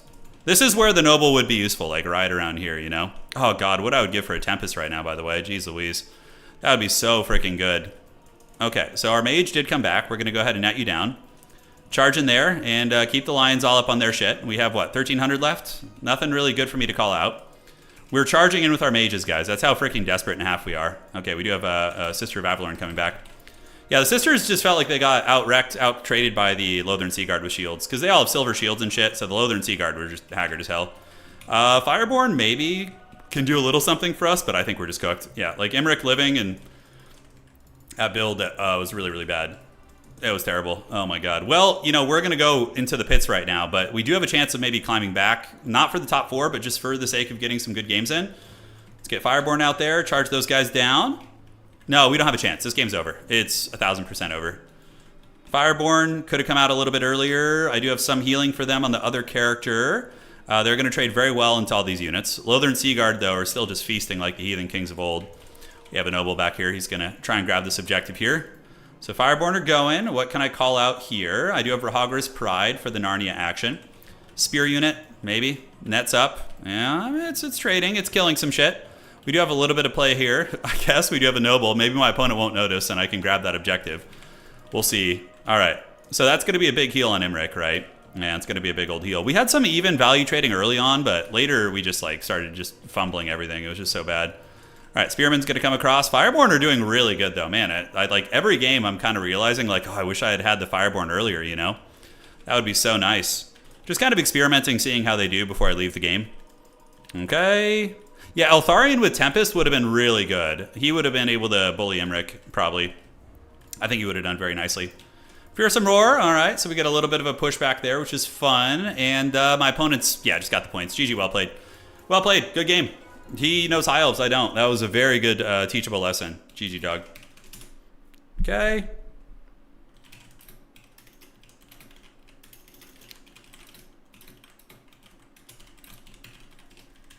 Fun faction. You say Imric is best in mirror. I'm talking to my opponent right now, trying to get some advice out of him. I want to see what he thinks. What is it going to be? Huh? No, I think he had the right idea, honestly. The Lothern Seaguard spam was really good. It was durable and sticky, and they were hard to push off. Like a Burning Headcaster would have been very good. We could have cooked a lot of those guys, but let's see what he has to say. I think there's some options in the mirror, but with the build I brought, I think you needed copy. I was thinking Elf with Temp. GG and good luck. Okay, perfect. Yeah, so that the sisters are just like, they have a little bit more range, okay? They have a little bit more range than these guys, but they just close the distance by marching for like 2 seconds, right? You probably need a more stalwart front line. Like, I need to be more defensive with the front line to buffer the space, but overall it's yeah, it's tricky. Okay, GG, well played. So the mages did okay, you know, they did their thing. The Fireborn came out, got like 1,000 value instantly. He had Fireborn too, and I believe he had a life caster. Okay, so I'm taking notes of this build in case I run into another mirror match. Okay, so where are we at? Okay.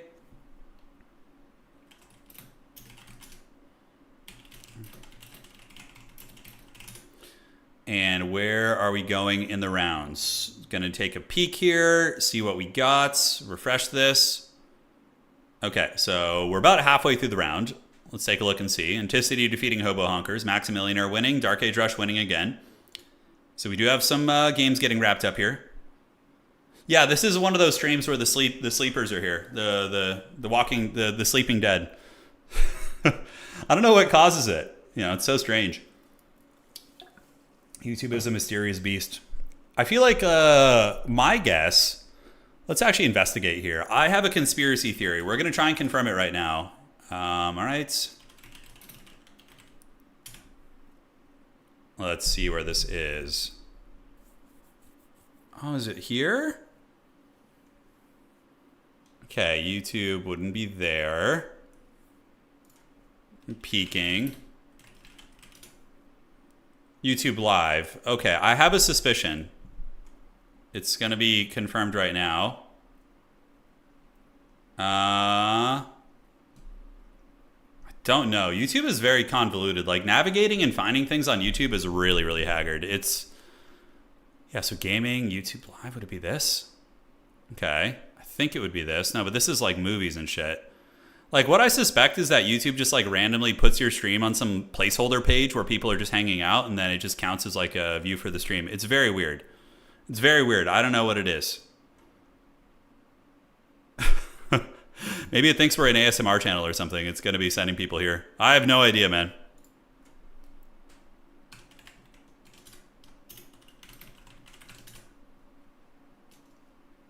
Perfect.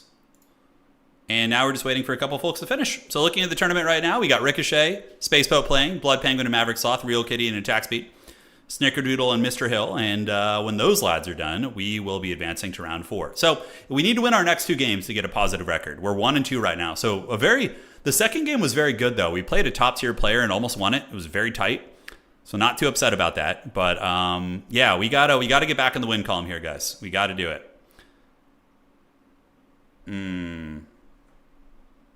This should we start a dad sneeze ASMR channel? I think that'd be a great one. That's a niche we could really corner. You know, we could really corner that one. Do you just want to like have footage of me walking down the hallway just like with the camera wearing... I have socks and sandals, okay? So we got socks and sandals. We're walking down the hallway with loud sneezes in the background just to relax people to sleep. The webpage never needed dark mode so much. It will get it eventually. It will. It will. It's going to be some time, but it will happen one of these days. I know, Max. Well, you know, on the bright side, Max, though, you do have earlier tournaments. Like, Anticity hosts them early, and I do host a fair amount of early tournaments as well. Anna does all divorce over socks. No. Dad needs to wake up all those people who come here from autoplay. That's right. I don't have any right now, though. I didn't go out in the metal in the forest today, so no allergies for me. All right. Still waiting on the lads to finish. Yeah, let's like theory craft that, right? So if we're playing in that mirror match, I didn't hate the spearman wall. Like maybe just like a huge wall of spears with Eltharion the Grim, right? So we get him with Apotheosis and Tempest. Get him up here, get the Fang Sword, which is kind of cool. Cut Shield of Safari. Yeah, it's a decent opening. Bolt throwers might be kind of weird in like spray fire mode. Maybe they can like grind you some incremental value. Basic archers, I don't know how they trade against Lotherns. They do a better range and more units. So Lotherns have 90 units. I think, no, it's actually the same. So probably just needs the BC guard, honestly. All right. I don't even know what that sounds like, Darlin. I have no idea. It's just, I think it's just as it is now, right? Okay. Carrot Shell saying, I wear socks and Crocs these days, and people are lucky if... Socks and Crocs is pretty powerful. One of my good friends is trying to get me into Birkenstocks, which are like those... I don't know where they come from or any stereotypes associated with them, but they're quite powerful. What about Monster Mash? Monster Mash is going to suck against the spears. I think in the mirror match, it just comes down to like a weird archer shield like fight, you know? That's the energy I'm getting. Yeah, maybe just a couple spearmen like this and like something like that. Like the archers were so effective. His Lothern Sea Guard were just so money. And mass eagles flying around? Okay.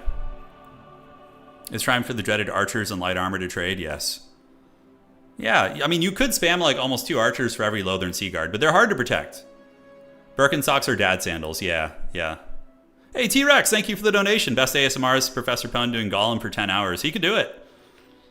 Only Pones, that's going to be his new page, and he'll be doing Gollum ASMR to whisper you to bed. You went Lion Max, it worked pretty well. Well, would Lion Max have worked against like 8 Lothern Sea Guard, you think?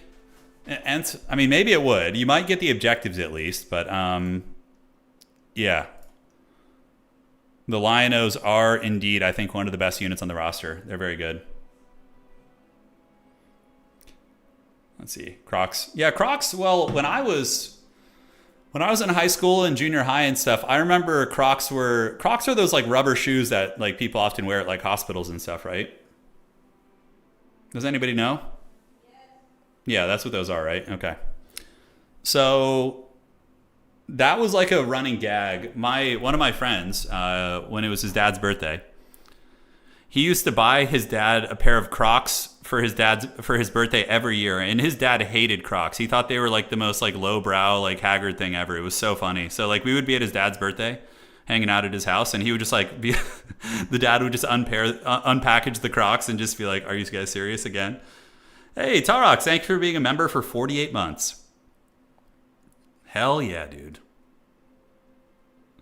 Crocs are shoes that were so dumb they were included in Idiocracy because the designer thought nobody would wear them. Yeah. Yeah, I would imagine Crocs is probably good for people in medical professions and whatnot. You know?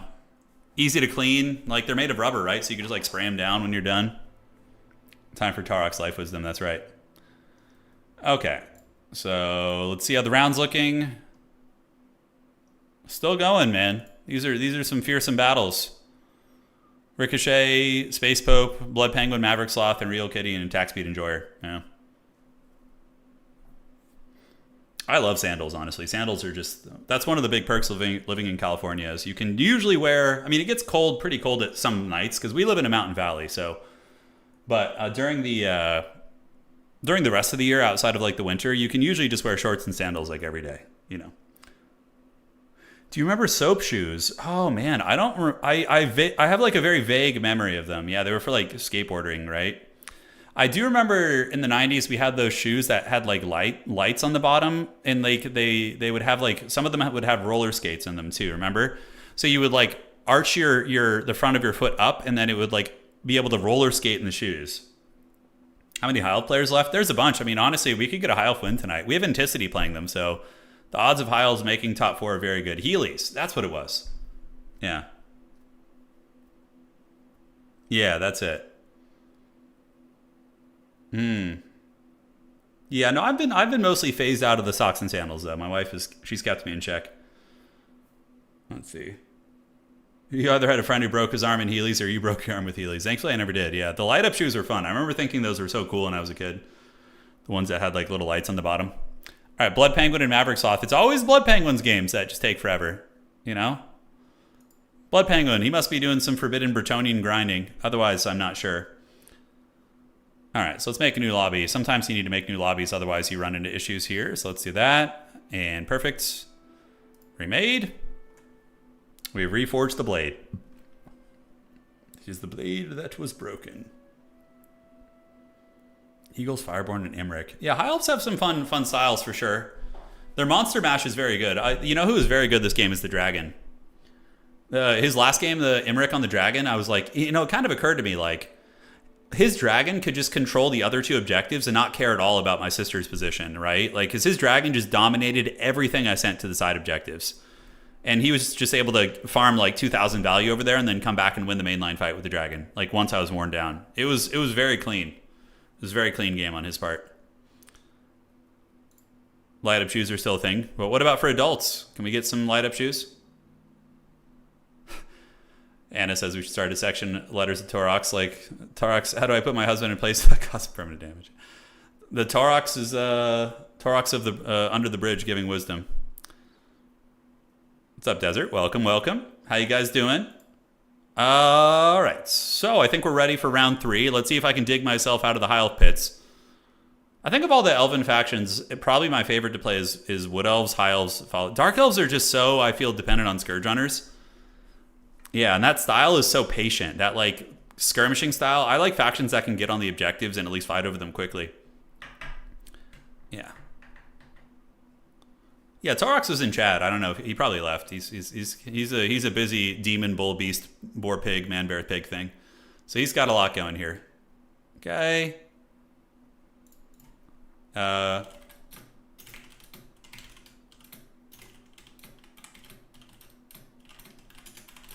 Just doing some adminning. And Mr. Beans is here. He is going to be dropping. Okay, let's check here.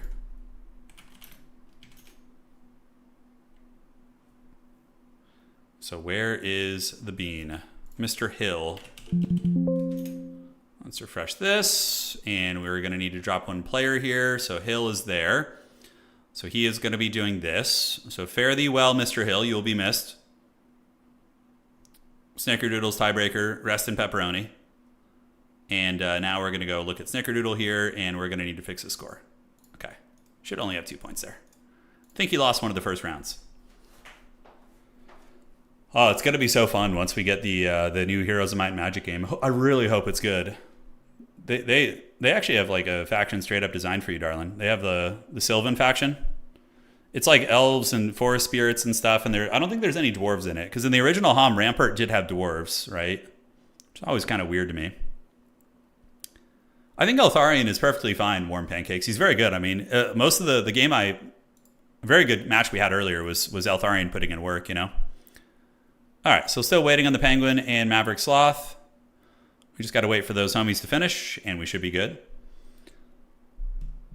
And yeah, but the new factions, what do they have? Let's take a look real quick. So Heroes of Might and Magic, Olden Era. Olden Era.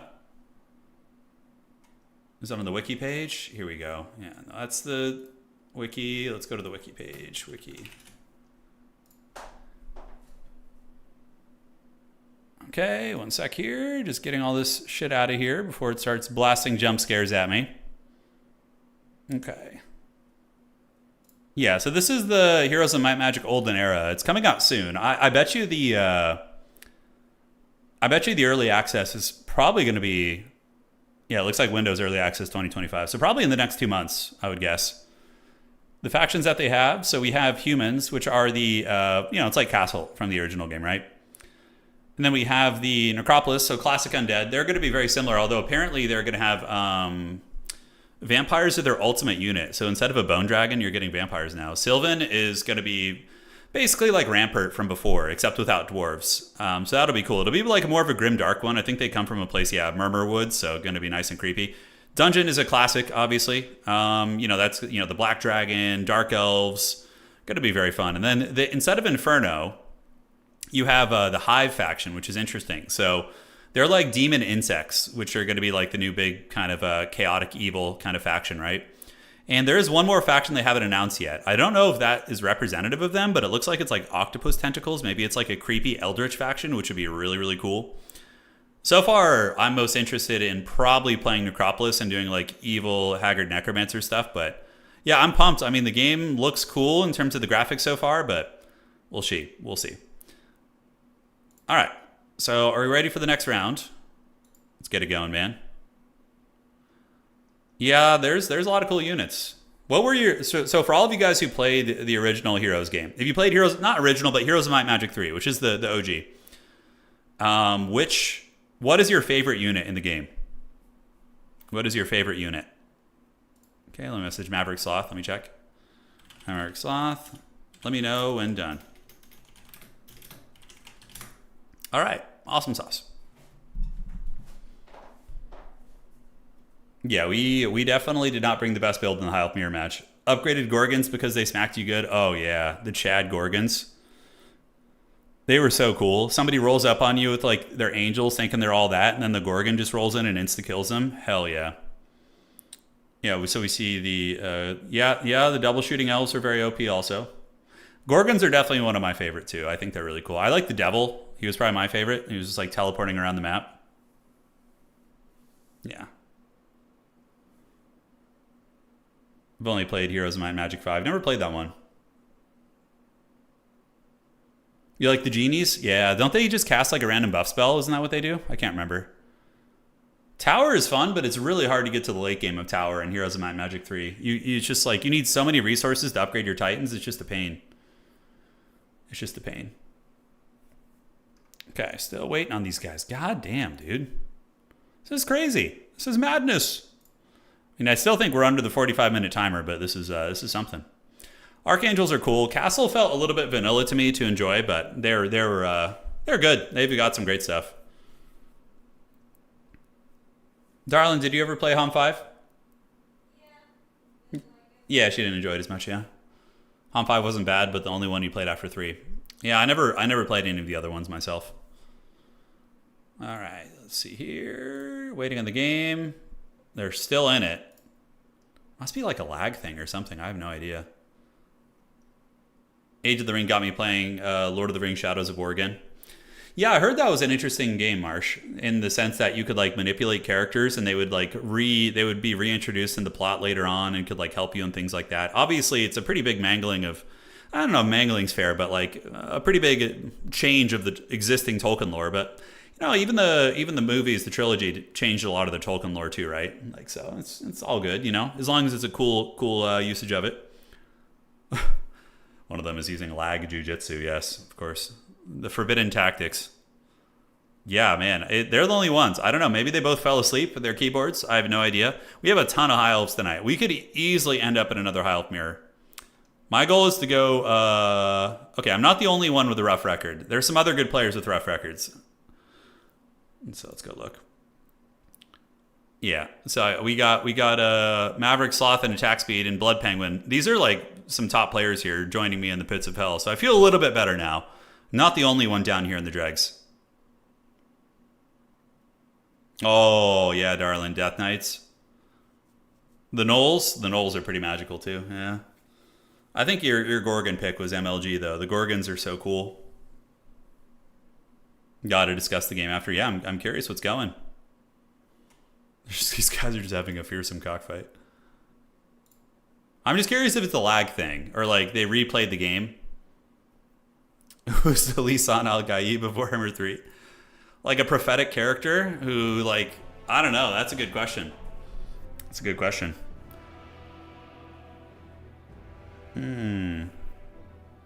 We'll do some fun multiplayer stuff, though, for the new Heroes game when it comes out. I'm thinking we could do, I don't know. We'll see how balanced it is for multiplayer. I mean, it's probably going to be all over the place, but we'll do some fun PvP streams at least. We could run a league, which would be cool. Like when it first comes out, where you, depending on how long the games take on like a smaller medium map. Someone just dipped. Let me check. Okay. Yeah, so it looks like Blood Penguin dropped. Okay, so he joined me in the pits of hell tonight. The Blood Penguin. And we're going to advance from here. All right, cool. So the round is ready. Watching it, I'll actually be a little sad if I get a buy round, just because it doesn't give you a chance for redemption, you know? Like, you're just stuck. Like, there's nothing worse than going 1 and 2 and then getting a buy round and just having to sit and, you know, feel that loss, right? All right, so we got Shaxcraft. This player's great. Very solid player. Goblins, round 4. And we got Shaxcraft in here. I believe they're a Dowie main, so that'll be interesting to experiment with our Dowie tech again. Shaxcraft. Let's do it. What am I getting pinged for? Okay.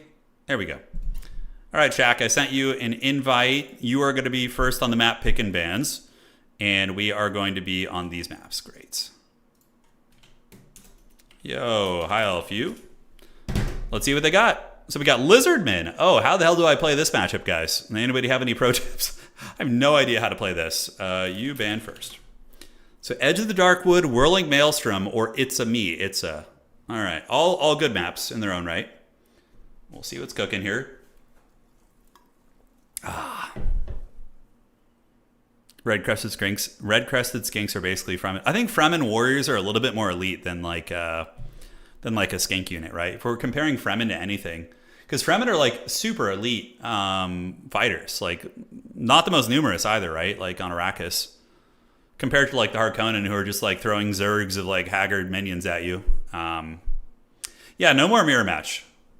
I hate when I'm matched against you because I have to mute the stream. He says, "Oh, it's funny, Shaq. It's all good, man. All good." Do the chariot build. Evil chariots, yes. Fine. Only for a short time. All right. Fremen are like Chosen. Sort of, but Chosen are not stealth enough. Like Fremen utilize the land. Fremen would be some sort of like an elite ranger unit, right? That can fight melee. Oh, Fremen are just like Shadow Walkers on the Heilfroster, right? Like, tell me these guys don't give you Fremen energy. They got like dual daggers. They freaking have a bow and arrow. They had got like cool armor. They're stealth. You know, Fremen definitely give a lot of shot. Although Fremen would be probably more aligned with the Wood Elves, who are more nature focused. So Edge of the Darkwood is going to be banned. We shall play It's a Me. It's a... All right, we're going to play It's a here. And here we go. I'm not sure how to play this matchup, guys. I'm big thinking here. I feel like I'm gonna go 1-3 tonight, or 1-4, just in the pits. Wookiee and I are gonna be banished to the Shadow Realm. Oh God. So we're gonna be facing Saurus warriors, most likely. Yes. Okay.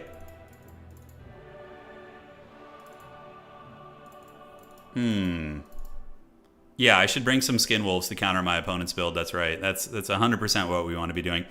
5 bolt throwers. Oh, that's truly the forbidden sauce. Okay, so we're going to need you in reserve. I'm not going to screw that up this time around. That's for damn sure. Phoenix Guard are kind of a cool idea, but I do feel like they'll be a little bit bullied here. All right, so what Lord choices? I mean, they do have some air units in general, but I don't think the air units are really the biggest problem. Larry isn't bad. Okay, I think I know the direction that this build needs to go. I think I know. Yes, yes. And then we're going to do you and you. Cool. Great. The Dragon Cav earlier. Colin Larry, yes. Larry comes for blood. 2 and 3. We're going to need... I think like Silver Helms are honestly all right. They do kind of struggle into the Coldwind Spear Riders though, so that's a little bit dodgy, I do dare say. But I think maybe like 1 Silver Helm is probably fine with the mainly Reavers to run shit down. Oh, all right. Let's see. So Darlin, Attack Speed Enjoyer says that they've reached 200 likes, and now they want the picture. They're calling for it. Oh, well, some people missed it, I guess. Yeah. She's got you covered. All right. Big monsters and spearman chaff. Yeah, we're going to be dealing with some big monsters for sure. They are coming for us. I think 2 of you guys are fine.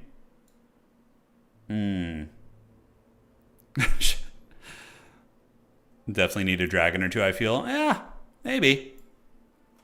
Maybe a dragon's not terrible. What about a phoenix? Like, what do the dragons really do for us here? I mean, they just get bullied by the Dread Saurian, right? And if he doesn't go Dread Saurian, I mean, the dragon breath attacks, I suppose, are going to be effective. Star Dragons are frigging 2200, guys. So that's a friggin' arm and a leg to call those guys out. Yeah. It is an arm and a leg. Swordmasters? Yeah, if only Swordmasters were a little bit better. They're not going to have a great time. Let's call you out. And then we are just short on what we need here. So that looks good. 1 more skirmisher. Give it to me, precious. What about rangers in this matchup? I always wonder. White Lions of Krace are probably a decent infantry choice. The spearmen as well. I think you just go spears and then back them up with Narnia Alliance to do the infantry killing power. And you're going to be all set. Yeah, I don't know about Rangers. Rangers are an interesting option. 550, gosh. CA, can you come in and reduce the cost of this unit, please? Could this be arranged? Yeah, Horse Emmerich isn't terrible.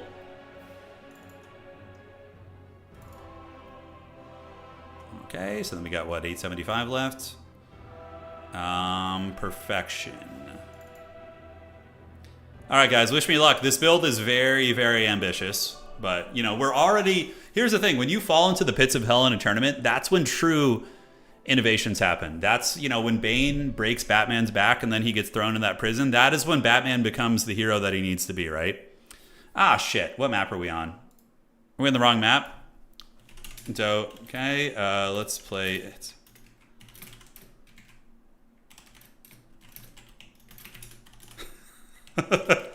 Yeah, I picked the wrong map, but this map is basically the exact same as Itza. It's just like 3 objectives side by side, so it really doesn't matter too much.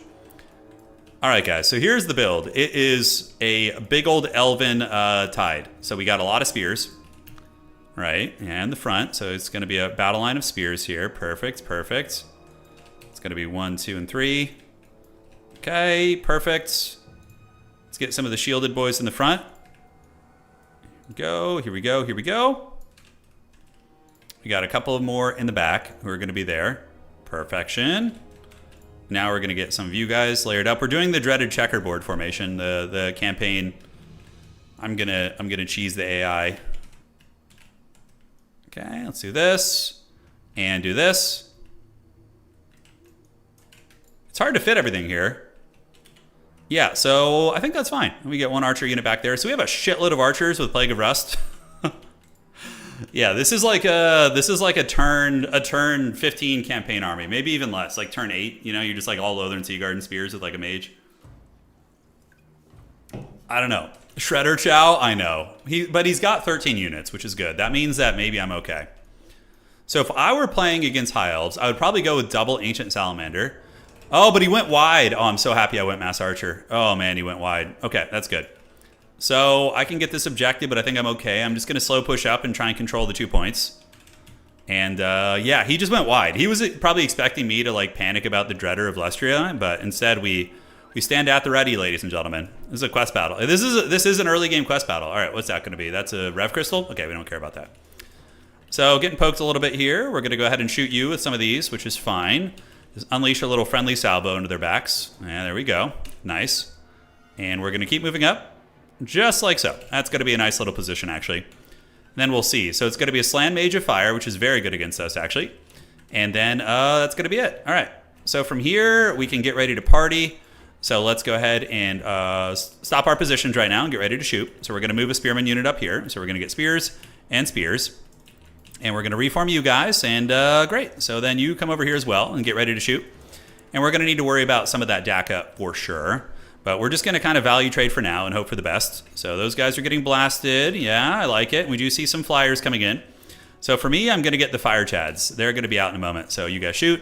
And here, here, and here. You guys are going to start shooting at the red crested skinks because they're going to be the best target for us. You guys get in there. And it looks like everything is getting worn down a little bit, which is great. All right, so dodge that, dodge that. If we can, the MLG pro player dodges. Okay, they legit are just incapable of moving. So I just gotta go here. We're going to call in Fireborn now, I think, in the back, which is going to be great. So Fireborn, let's get you guys out. That Burning Head just straight up KO'd my unit.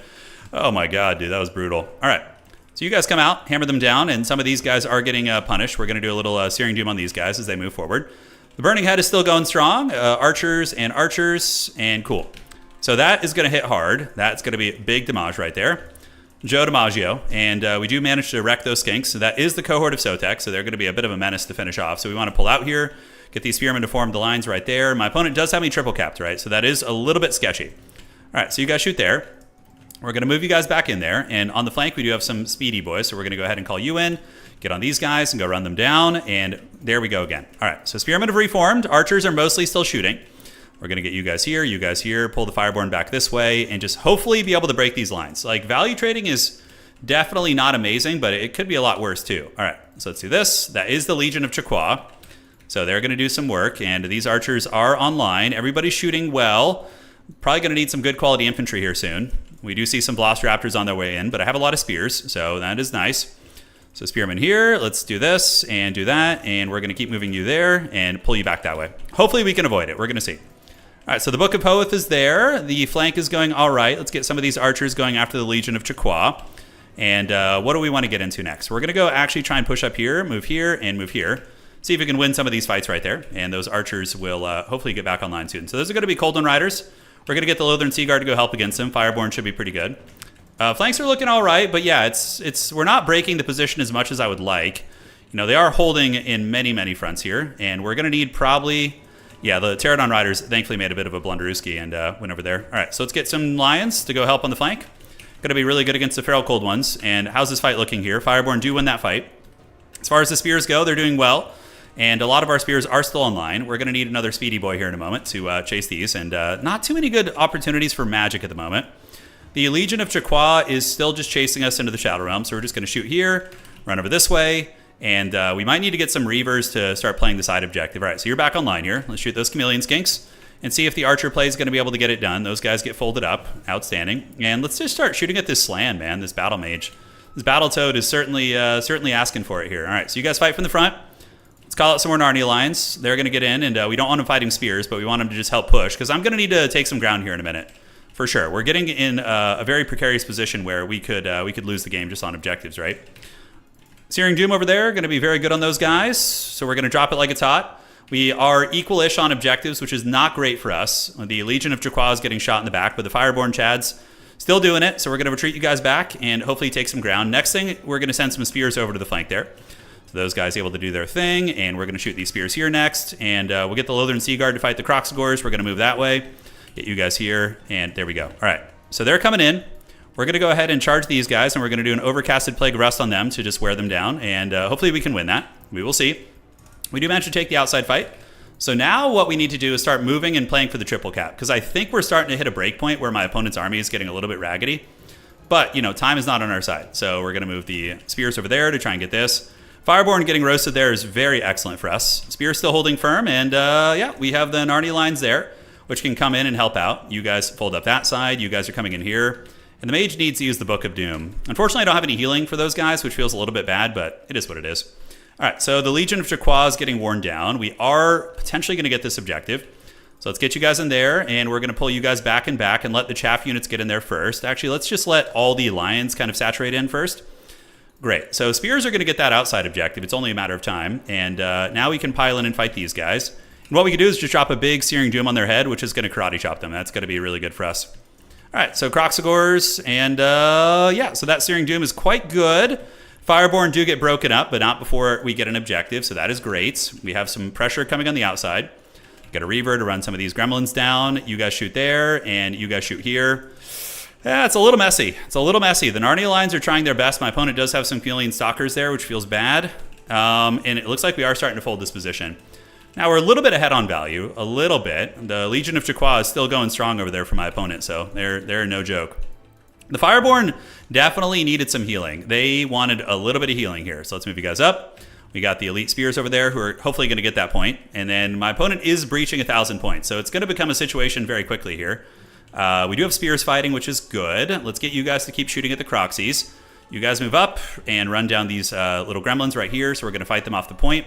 My opponent does have some Stalkers coming over there, but I need to get that point. It's like uber important, so we're going to send some Lions over there to go make sure we get that. All right, so the Spearmen are holding well. Lothern Sea Guard, let's keep them shooting into these units. Can the Fireborn come back? Is that going to be a possibility? Maybe. All right, so we're going to go start capturing the middle. We do have these Spears there, and that's coming to us. We got 1,000 points. Lothern Sea Guard going to move up and start shooting you. And that position's going to be folding soon. God damn, did you guys see that? That freaking Chameleon Stalker just karate chopped my lord super hard. All right, so you guys are back online. Let's go shoot there. Let's go shoot there. And wow, that was actually maybe a game-turning play for my opponent. We're going to have to see.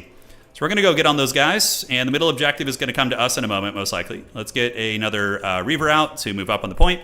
Spearmen and Lotherns. And then we're going to need to find a way to break them off this objective. The damn Legion of Chaqua has been a menace this game. Been an absolute menace. All right, so up you go. Let's shoot there. We have Searing Dooms to deal with Cold One Cavalry. You guys are moving here, and this point is looking very good for us. So we are cooking over there. Got 1,100 points left. It's going to be one of those games that's very, very close and very tight here in the end. But it is what it is. So you guys shoot there. Let's pop our little Book of Doom and get you guys to run these guys down. You guys come back over here on the Croxagors, and what can we possibly call in that's going to be useful here? Just Spearmen, probably, honestly. All right, so Spearmen are on their way. That should fold those units up. Lothern Sea Guard shoot there, and we're going to do a little Plague of Rust on them, and you guys pull back, avoid that burning head. This objective is looking good for us, so we can call the Narnia lines over now to try and dodge that. We did dodge that with our cavalry, which is good. So now they're going to be afflicted by Plague of Rusts, and yep, hopefully we can get this point. Not going to be easy, but we are going to try our darndest. All right, so Archer's able to fend them off. My opponent is pretty well ahead. This is going to give me some time to work with. I think our 1 spear unit will be able to hold that point, and the Croxagors are getting worn down. All right, so now you guys just move up on the point here. These are lions. Let's call some Reavers. We're going to get in and start attacking here. Okay, so we really need to win this objective. We really need to win this one. We got spears holding it down over here. They're going to be tricky. What can I call in a speedy manner to go help out over there? So we'll get some lions probably. And this one's going to flip to us. We do manage to fold that position, so now we're going to get you guys to come in here. And we have a little bit of time left. Not a whole lot, but we do have the Spearman unit. We need to move them up to the middle. Lothern Sea Guard need to sit over there and drop it like it's hot. And then we do have a Searing Doom too, which is going to be overcasted. Going to hurt a little bit for sure, but somebody's got to do it. All right, so the capture weight's coming for us. On the outside there, we do have the Lion-O's. And my opponent is going to go for a back objective play here. Thankfully, I think I have some speed. I don't have any speed. It feels bad. Okay, Spearman. Just going to have to raw dog it the old-fashioned way, and let's see if we can get this objective. It looks like we're going to. The boys are coming in, so let's charge and charge. Do a little bit of that. We have a Spearman unit that's going to need to maneuver that way, and Lothern Sea Guard can just keep shooting at these guys. I really need to flip this objective, though. There's not a whole lot left here for my opponent, that's for sure. And this side's going to be very sketchy, but thankfully Silver and Guard are super raid boss units. They're going to be able to hold for a moment. So we do get that point. And now we need to take the mobility over to the other side. We have the Spearman units coming, and do I have any Vanguard pieces? I do not. So Lions, the Witch, and the Wardrobe. Is that going to be what we want here? Man, Storm Riders would be good too. Let's get a Lothern Sea Guard coming out there. Okay, so we're going to move this way. This objective goes to us. We're going to keep some of you guys fighting here and keep the Lothern Sea Guard fighting too. And we need to zip across and get this objective back. It's going to be really tight. Really fun game though, man. Different builds for sure. Very unique builds. I think that's good. Do we have Lothern Sea Guard still fighting on the point there? My opponent immediately getting the capture weight advantage as soon as I zip across. Do we get a Searing Doom right there? We do. Okay. Been pretty fun though. Despite taking some L's, we're learning some unique styles, man, which is cool. I don't think we have time to get here and get this. Yeah, we're going to be able to hold one, basically. We are just whack-a-mole here. A home objective would have suited us very, very well. All right, so we get 2 spear units here, and they are arriving on time. But I think it's going to take a little bit too long to capture, so we're going to keep the mage here and then get you across. What do we have fighting there? Reaver unit, but my opponent has the Battletoads of Doom. It was a close game. Yeah, really, really close. It's a good lesson. I mean, I'm not very good at high elves, so this is all like first time kind of trying shit out for me tonight. Monster Mash could have been okay, but I think it would have lost against his width. GG, well played. Good game. Value was close. The Mass Archer, Oh, that other objective never flipped, really. Yeah, it didn't flip. The 1 in 4 calls to us. No, we're gonna go we're gonna go. Wait, that was our third. No, we're gonna go 2 and 3 tonight, guys. That's gonna be the plan. So, how did the Archer Wall do? I mean, I felt like it traded okay.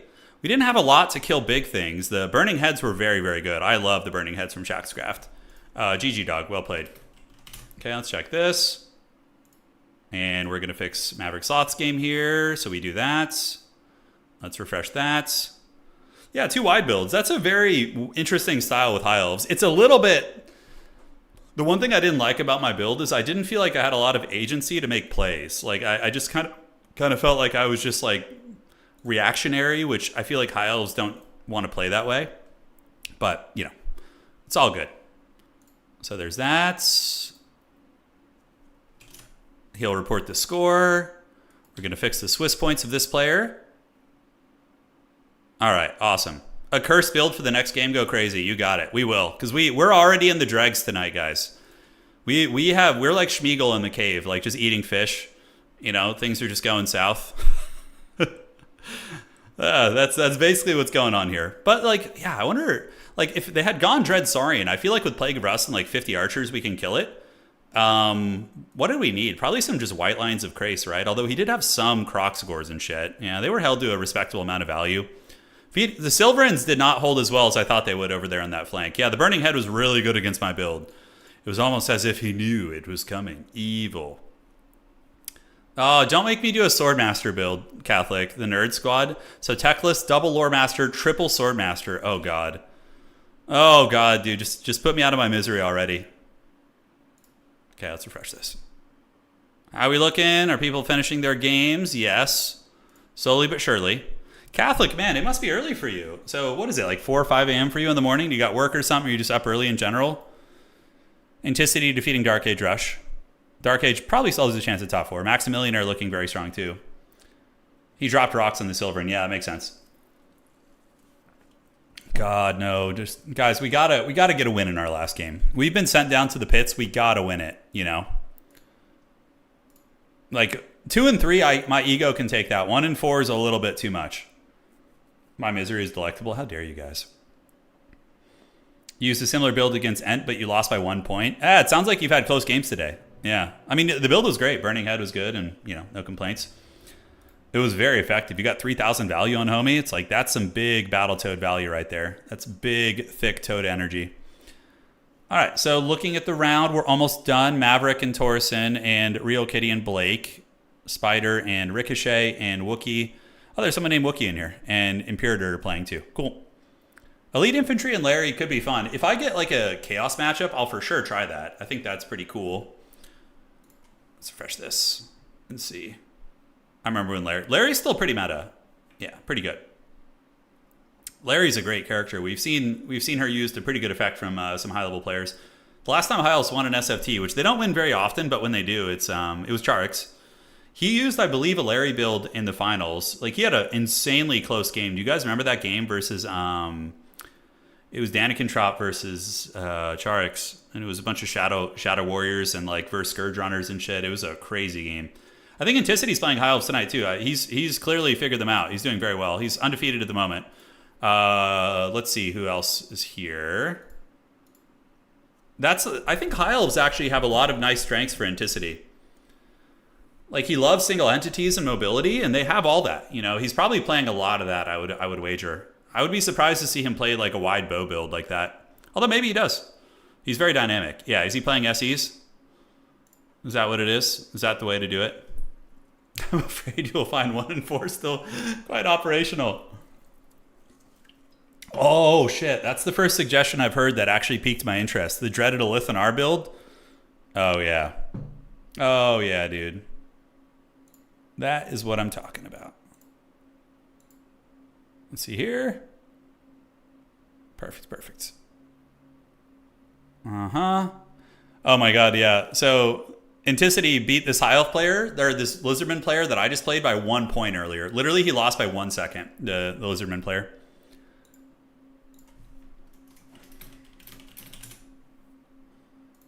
Okay.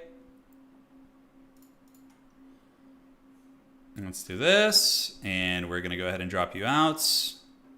Farewell, sweet prince. And that is going to be Apostate getting an extra point on accident, so we're going to need to fix that.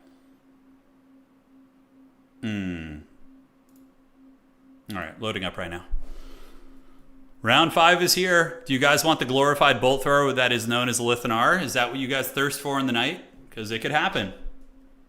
Yeah, 1 point game. Pretty crazy, honestly. I'm sure Anticity will post it in the Discord. He usually does. He's got a 50 cal sniper rifle, basically. I mean, the Moonbow is pretty nutty.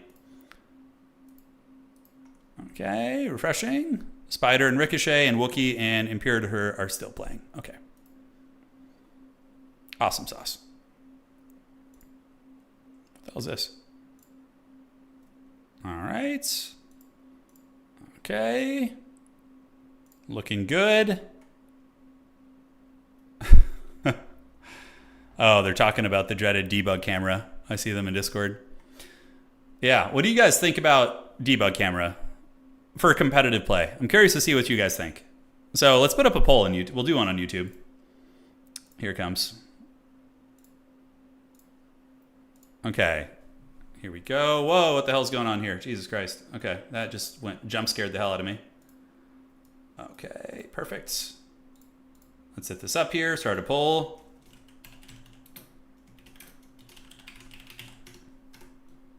All right, the poll has been dropped. We're dropping it like it's hot. Let's see what you guys think. And soon we'll be starting our next round. Okay. Perfect. Perfect. Debug should be the base game. Interesting. Interesting. Yeah, if everybody had it and didn't have to alter the game files, that is one thing. Okay, Spider's still playing, so we're going to see if Spider's ready. I was feeling pretty good tonight. I thought we might have a better run, honestly. With our first game against Dwarves is a very solid one. Let me know when done. All right, so we messaged him, and there we go. Yeah, it does max, but they just go back and forth. They just zoom back in when they need to, right? Debug camera should be banished to the warp, says T-Rex push-ups. Hey, T-Rex, man, thank you for the generous donation, by the way, dude. Really appreciate it. Okay. How's it looking right now? Oh, okay. It looks like it's actually more people in chat. Oh, no, they don't want it in competitive. Okay, I was surprised. Got it.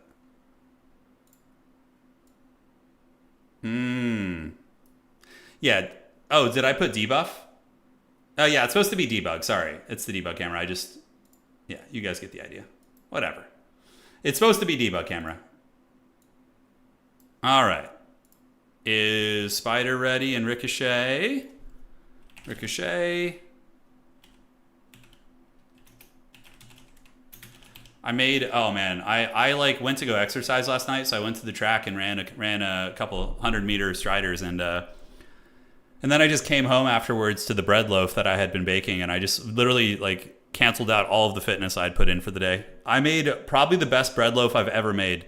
It's a giant, glorious loaf. Oh, it was so good. It was so good. Okay. Okay, so it seems like it goes both ways a little bit. And let's go ahead and end the poll. I get the loose idea. That's just gains. It is. Yeah, it's just gains. That's right. Just the 0 protein, just no nutritional value. I guess there's an egg in there. So that's a little something, something. 5 for biting. You say you think the vanilla camera is unnecessarily restricted. Players can't make plays they can't see. That is a fair point, but on that same coin, what do you think of this? Like, the players can also turn cameras and look around the map, which is another skill set, to have the awareness to know where to look. Just like in an RTS game, right? If you're playing StarCraft, you're not going to see your opponent's units like flanking this unless you're looking around the map and paying attention to your mini-map. So it's kind of like similar to other RTS games, you know? Yeah.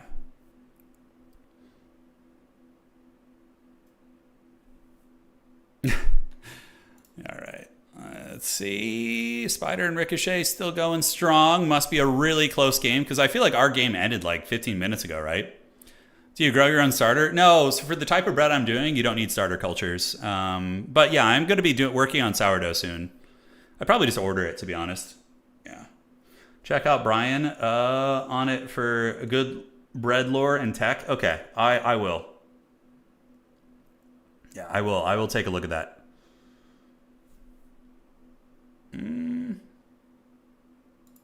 Okay, there we go. All set. Let's get our old man lobby up. I thought that Archer build might work, but yeah, it's really not my style either. Just like having no agency. Like it's just a slow push. Like I really was wishing I had like one dragon or monster that could turn the tide of some of the fights on objectives, but we just didn't have anything. We were just like straight potato. Okay, let's do this. Spider and Ricochet still going at it. Let me message that. Death by Ricochet. Let me go. Let me know when done. All right. So checked with homies. They're still in it. Maybe it's laggy. It is a dwarf game, so they could be fighting to the bitter end. Thinking about hosting an Age of the Ring tournament in the next few days, so that would be cool. No ASMR builds this time. What's even an ASMR build? What is that? Oh, we have to put it to a poll, by the way, to see what you guys want to have us play next time. I'm thinking about going back to one of my mains. You know, after we take like an absolute beatdown on Elves, I have to go back to playing one of the factions I'm good at. I think it's time for another Empire run. I think Sigmar calls to me. We're going to need to get some War Wagons and some Demogryph Knights and all that good stuff. And we're going to feast. Face Steel and Gunpowder. That's right. That's right.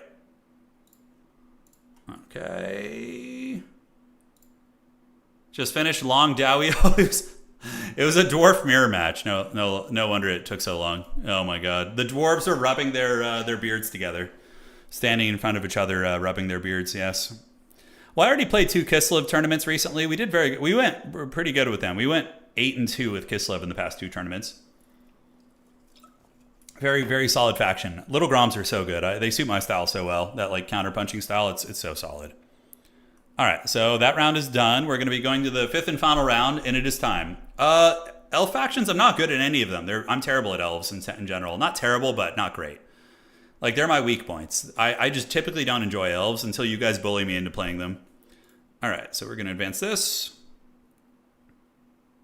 Okay, perfection. And the round is going to be loading right now. There it goes. Now, I would say Wood Elves. I know how to play Wood Elves decently well. Yeah, Dark Elves are my worst. Wood Elves are probably my best of all 3 elves. And I'm not really good at them. I just never play them. A Mel Gibson only tournament. All right, we got Beaver. Me and Beaver are going to have a duel of fates down here to decide the fate of the old world. Okay, Goblins, round 5. There we go. So we got the dreaded Beaver. Let's get him in here. You and me, Beaver. Bober. Bober. All right, let's get you in there. Lobby is up. And let's see what the maps look like. All right. Stay a while and listen. So description time. That's going to be this. And we are going to do this. So after this, we're going to go to top 4, which will be very fun. Okay. It is time to see who is the true pit lord here today. Is it going to be me or is it going to be Beaver? He's playing Vampire Coast. Oh my god, this is like the one matchup in which you do want a bunch of archers. All right, aces. Look, have fun. So we are going to do it to it. Bober. Yeah, Kroot, that's such a funny meme. I love that one. The Polish Beaver meme is amazing. And for you, so we have the Jade Tomb, the Imperial Ambush, or the Blood Grove, which are going to be our 3 maps, and we'll see what they're going to ban out. And go from there. Okay, so we got the Beaver in here. He's here to send a message. He's playing Vampire Coast. My previous build would actually have probably been very good here. We got James Hetfield here to block the screen. And then we're going to set it up. Yeah. Let's go. You ever put butter in some local bread, honey on your bread? Oh yeah, I mean, honey is fine. I don't eat dairy products, so it's usually a fake butter, unfortunately. He's gonna ban Grove. Let's play Ambush. All right, so we're gonna play the Imperial Ambush, and we're gonna go sweaty this time. Even though you guys have seen enough failures, I'm gonna do what I feel comfortable with here. So we're gonna do it. Okay, so that's going to be, but those guys, okay, I just said I was going to go sweaty, and then I saw something, and I realized it just had to be done. Okay, so next up for our next disappearing act, it looks just like James Hetfield. Looks just like him. I don't want to hear anything different. All right, so we're going to get you, and, yes. Shieldstone, we don't need that. We don't need this. That looks fine. We're going to do this. And do we need, like, anti-flying here? We're already in the pits of hell. Why are we, like, trying to be sweaty? You know, let's, like, have fun and at least try something new and avant-garde. Yeah. I think that looks pretty good. I'm going to cut that. We're going to keep that. Okay. And then we can do... Oh, yes. Oh, no. Oh, this build. It's really something else, guys. All right, so we got that. Then do we want skirmishers to play the game here? Playing games for fun. I have fun playing sweaty, too, though, sometimes. I'm not all... Sweating can be very fun at times.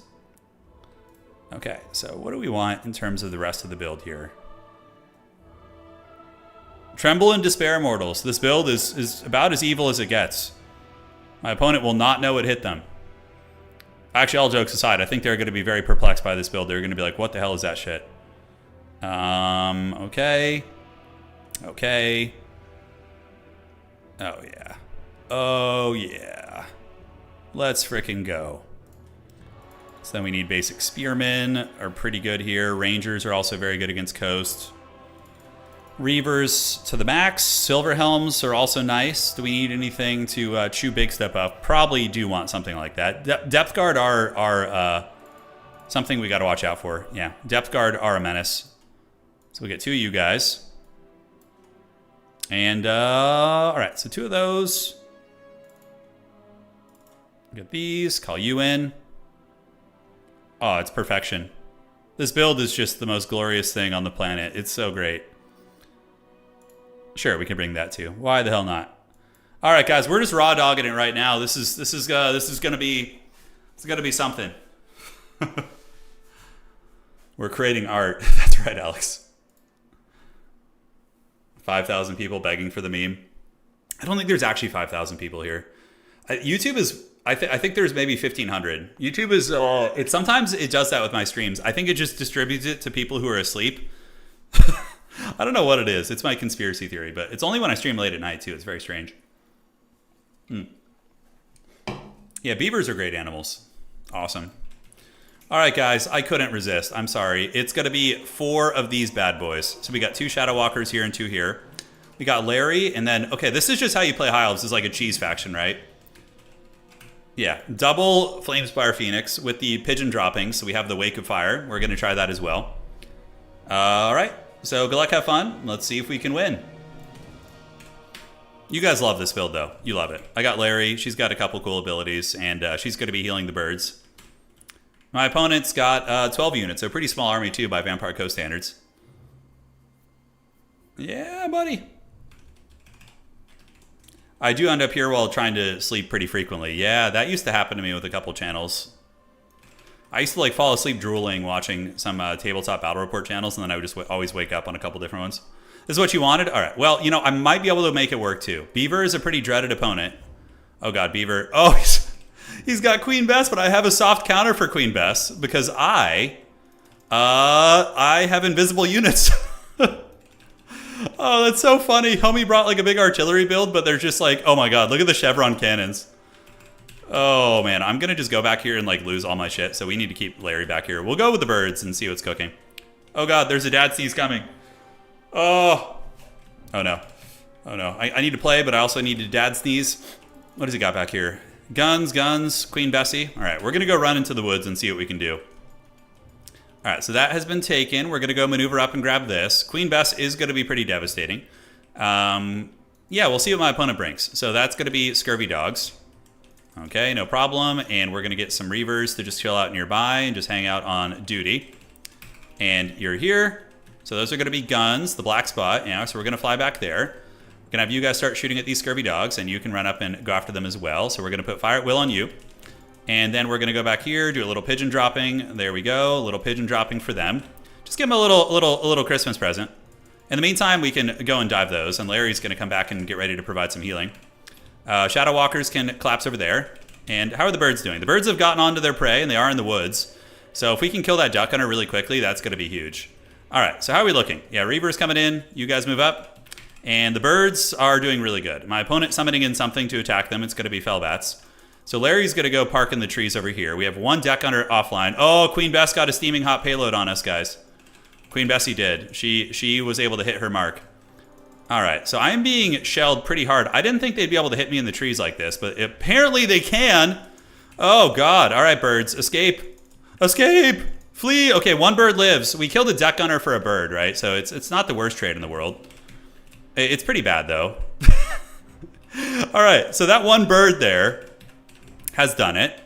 We are now going to pull back. Okay, I did not think he'd be able to hit me in the trees like that, but 1 of the pigeons has flown the coop. It is officially gone. So I'm not going to be able to steal their home objective, most likely. You have a lot of money. I think I'm just going to save to get that bird again, guys. I think we're just going to do that. The cannons are shooting, but we just stay out of line of sight here. Keep maneuvering this way. Keep maneuvering this way. Dude, he cheesed too greedily. At least we got something for it. It wasn't like a complete loss where we just get absolutely just dunked on, right? Okay, so the bird is going to be juking, and it misses its shots. Let's kill these Fellbats real quickly.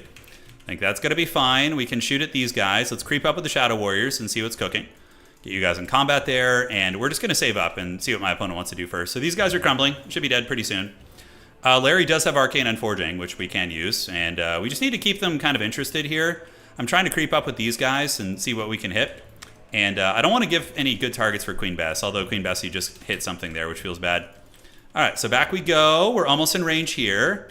Yeah, and Larry and this bird probably should just be grouped together. So we're going to go ahead and group them together and have them fight these guys now. And now you guys should be able to get those deck hunters at least. There they go. Okay, Queen Bess misses another shot there. And Larry's going to drop another Earthblood right here. So we're just going to keep farming these bats. It is going to be free points. We do kill a deck gunner, which is really nice. So we're going to just fire again and take him offline. Run you guys out this way. So that deck gunner is down for the count. So that's outstanding. And then you guys retreat back in. My opponent does retake this objective with some sneaky, sneaky doggies, which I love. So we're going to move out and get them. Value trading, my opponent's pretty well ahead. Pretty well ahead here. The beaver is a menace. He needs to be respected here. So we should be able to win this fight. So we're going to go do the charge here and do the charge here on these guys. Holy shit, I don't even know what just hit those guys, but it was nasty. All right, so the Shadow Warriors, Shadow Walkers are doing their thing. We're going to get the charge, and we're going to reclaim this objective. And then what we're going to do is do a little Star of Avalorn down here to heal these guys up. So we're going to get the heals and do the Earthbloods too. You guys move up and start blasting at these pirates here. Hopefully we can fold up that position. We'll have to see. Thankfully, we have a shit ton of healing, so that's very good. But we do have our 2 light cab over here, which one of them can come and take down these gunners there. All right. So Shadow Walkers there do get a little bit wrecked in the combat, although we only lose 1. Oh my god. Oh my god. Larry getting cannonballed. Oh, no, Larry. Larry, not like this. All right. So back on the point. We're throwing the hell out of this game, by the way. We're just like throwing this 1.5. We can do a cav coming in. Yes. We can at least resummon Larry because we've been saving up for it. We are playing so shit right now. It's pretty hilarious, though, to be honest. All right. So we're going to go back there and see if we can dive some of these. Larry is going to run off into the Shadow Realm, so she'll be back. We're going to just save up and resummon her when we can. A couple of Shadow Warriors going to move back into the trees. We can summon another bird. The bird is the word, and we're going to get you guys out here. Those Chevron cannons, man, they're no joke. All right, so Shadow Walkers, let's shoot these zombies, and we're going to get you guys posturing back here and back here. See what we can work on, and you guys go after them and get that bird going after them as well. Larry just got cannonballed into another dimension, like another universe. It just got sent somewhere very, very far away. All right, so Rangers. Yeah, we can call in a Ranger pick here to hold that side objective, probably. Let's get you over there. We got to really focus in on this back here and shutting that shit down. All right, so how are the birds looking? Yeah, the birds are holding. They're doing okay. We do have some cab back here, so we're going to go see if we can get Queen Bessie. So we're going to juke back this way and go in the front with the other one. And it looks like there is going to be some witchcraft, probably Melkoth's, I would guess. Yeah, I'm not sure what it's going to be. The bird's able to clean up, which is great. And you guys retreat back. You guys shoot there. We still have our Shadow Warriors. And the cavalry, how are we looking in the back here? So we're going to get the Queen Bess. And, I don't know. That was a bloated corpse, maybe. I'm not sure. All right, so we're going to get the Queen Bessie offline. Although it's almost out of ammo, so we just get on the cannons, honestly. And then we take the birds back there and we go shut that shit down. All right, so here you go. And Shadow Warriors can finish these guys off. Let's get you guys here, get you guys back here, and see what we can get done. All right, so one cannon is going to eat it. We need to go get the other cannon right now. And Rangers are moving. I mean, we are ahead on points. If there's a chance for a comeback, it's slim, but it's not impossible. So we're going to go get that one. We do have the dreaded double Phoenix back online here. Shadow Warriors eating some bullet fire, and now we're going to retreat you guys back. We have lost 2 Shadow Walkers, but let's loop you guys around here. All right, so that one cannon should be done for. We're going to fly overhead here and do the bombardment. If we can shit on all these cannons, there is a way we could cheese back in this game, 100%. 100%. Coast is weird like that. All right, so drop the bombardments. The pigeon droppings are getting dropped. So we're going to go for this. Get that shit offline. My opponent's summoning in deck hunters, which is fine. And do I have any speedy boys? We do not have any speedy boys over there, unfortunately. So Shadow Walker's still hanging in there. We're going to get you guys moving up. And looks like all the cannons, including Queen Bess, are going to be taken offline here. So that's pretty good for us. All right. I should have just dove those earlier, honestly. I probably could have just mass dove his back line and been fine. But, you know, it is what it is. So Narnia Lions. Let's get the Narnia Lions around here. The 2 cannons are going to be taken offline. And so is Queen Bessie. So that's a big value swing back for us, guys. That's a big value swing back, but we can't afford to lose these birds. If we want a chance of winning, we got to keep these birds online. So that is going to be majorly important. So the bird is the word. Let's get you on these deck hunters here. Should be a free kill. Let's get back. This bird, we need it to get its Phoenix Rebirth ability if we can. Thankfully, the Queen Bess, ooh, it didn't die, actually. It didn't die. It lives. It lives. All right, so what can we shut down? The Phoenixes need to flee the scene. We do have you guys coming in to get on this. Rangers get there. You guys get there. One bird is going to live, and the other bird probably is going to find a way to get out of here. The cannon, thankfully, is breaking down. Shadow Warriors here. We need to fire at will and just hold on that objective. And good. Oh, I think both Phoenixes might live, which is super MLG for us. Oh, yes. Larry's back, so we're going to resummon Larry and get the fat heals on the Phoenixes. That is how we do it. This is how we do it. All right, so we're going to get on you, and Larry's going to come back. Larry's back, and she's pissed. All right, so we are not that far ahead on points even. The deck gunners here are crumbling. The cannons are offline, so we finally shut down a lot of the shooting here, which is going to be nice. And let's get the bird in there, and this objective is being held. The Shadow Walkers are holding that point. Once we get everybody together, we're going to do that. Perfect. And get you here. And then we're going to get a Star of Avalorn to cook there. All right, so now unironically, we're back in this game, which is hilarious. Weird shit happens, man. You know, weird stuff happens sometimes. All right, let's get some Spearmen coming over here to help recapture this point. My opponent's going to push. They did call another cannon back in. Oh my god, really? A cannon in the woods right there? For reals? All right, so we need to break down these scurvy dogs. These guns are going to be taken offline. And the heals are trying. We're trying our best to get them here, but we need to get all of you guys on those doggos and get you out here. That is a bloat. Oh, the Giga Chad bloated corpse, dude. This is just all memes. This whole game is just meme units, which is wild. All right, Larry's going to go back here. We're going to get you to intercept this, and hopefully the cannon will continue missing. Looks like it will, so now we're going to go this way, and oh no, the bloat! The bloat! All right, Shadow Walkers doing good. They're getting their poke on here. Let's get some Rangers in there to fight that good fight. Do manage to stop the bloat from destroying our world. And to the backside here, it's going to be gunnery mobs, so we're going to get one on you and another one on you as well. All right, so we just tie down both those units, and then we're in good shape. So Shadow Warriors could probably fight these guys. Let's get you guys around the side. This objective's going to go to us. Yeah, the dreaded Arcane Phoenix versus the bloated corpses. Who would have, not Arcane, the Flamespire Phoenix, which is something you almost never see, by the way. It's a very rare sighting. All right, let's get the doggies back there. My opponent's for sure going to make a play for this objective. We do get some scurvy dogs, but Shadow Walkers are... They're an expensive unit, for sure, for what they do.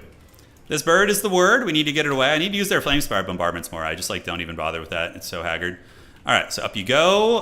Value is still not great for me, but I'm hanging in there. Let's get some Rangers moving in. That bird is going to get back and maybe go hold this. Let's get you in here, and the Lions are going to get back here. It's going to be the Lion, the Witch, and the Wardrobe all up in this backfield. I have Arcane Unforgings, but yeah, I think we are A-okay right now. So my opponent moving up, but they invested super heavily in cannons. So not going to have a ton of other, aggressive tools, really. Okay, the bird. And also I have a metric shit ton of healing, too. So, the value difference is not nearly as bad as it looks. All right, bring down that runner. Dude, we just got freaking Urukai Sappered right there. We did.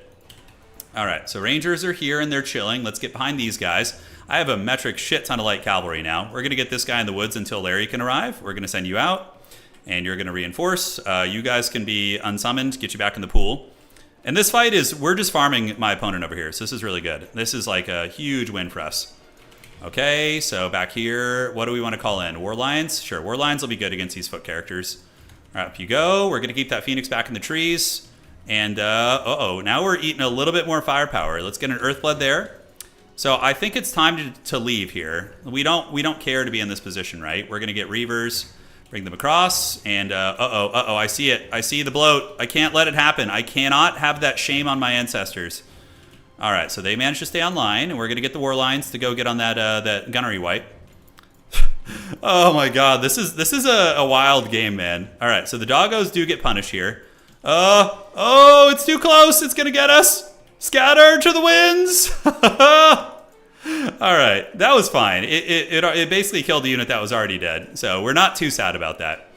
All right, so Narnia Lions go feast right here, and now we can get our birds together and do the Star of Avalorn. We're going to continue diving where we can, and that's going to be a deck gunner coming out, so my opponent just going full-on Last Samurai mode here. Let's get another Spearman to come down, hold that down here. Rangers doing good, and the gunnery whites are surrounded. The bloats are a menace. You got to put some respect on their names. All right. I brought Quad Shadow Walker. That's pretty heavy duty. Okay, let's wait for the heals here, and then we're going to do this. Then Larry's going to do a little Star of Avalorn as they gather up here. So we're going to bring you in here and do the star. This is a pit fight. It really is. Yeah. Okay, so the Gunnery White's going to die, and this is a polearm vampire. Okay. Going to be a little bit of a menace, but I don't think my opponent has any shooting over here, so we're good. And we do get those deck gunners offline, so that's pretty massive. All right, get to the back of the objective, get to the chopper, And we do see doggies coming in, so rangers can go and intercept them. And the birds are the word. They do fire damage. I should probably use the pigeon droppings. I think that's going to be pretty good here.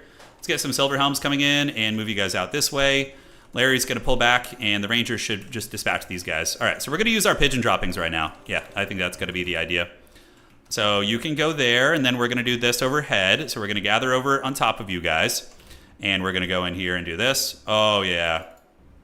Oh, here we go. Here we go, baby. Oh, yes. Give me the pigeon droppings. It's just so freaking haggard. I love it. All right, so we got 2 spearmen over here. My opponent's going to have to go for that, but it is a triple cap. I mean, I think I can just straight up win on value now, like in straight fighting, which is hilarious considering the circumstances, but we just have a better army on the field, which is weird. All right. So what do we call in? Reavers next? Yes, Reavers to run up the side of the map and cause havoc. The birds are crumbling shit, and I could probably just steal his home objective. It's weird, like, Larry's healing is no joke. Curse of Years silences? Okay, I didn't even know that. You see, that's great. Sometimes in weird shit, you learn things you didn't know. Curse of Years is the silence? Okay. Well, there you have it. All right, so let's do a heal over here. Do a little bit of this. We got the spearmen at the ready, so we're going to move up and fight the black spot. We're going to fight the black spot, and then you're going to get on that gunnery mob. And we just hold on the back objective there. All right, so we do fold up that aggression. Rangers are just still chilling here. Larry's flying nearby. The 2 birds, you know, one of them got Last Samurai super early on, but we managed to endure. And do we call out the Fireborn Shadow Warriors? Oh, it's another bloat. I feel like I should just give him the bloat so he can get that euphoria, you know, just that moment of glory. All right, let's do this. Move you up just for capture weight so we don't lose that objective, and we're going to steal our opponent's home point here. Send some lions over there, the Lion, the Witch, and the Wardrobe there. Fly these guys over. Do I just let him get the bloat? Okay, we got to just let him get it. Yeah. My early engagements were terrible, but we did well in the later stages of the game. All right, we didn't go 1 and 4. Those are 2 heavy-duty meme builds. Holy shit. All right, GG, dog. Epic meme build duel.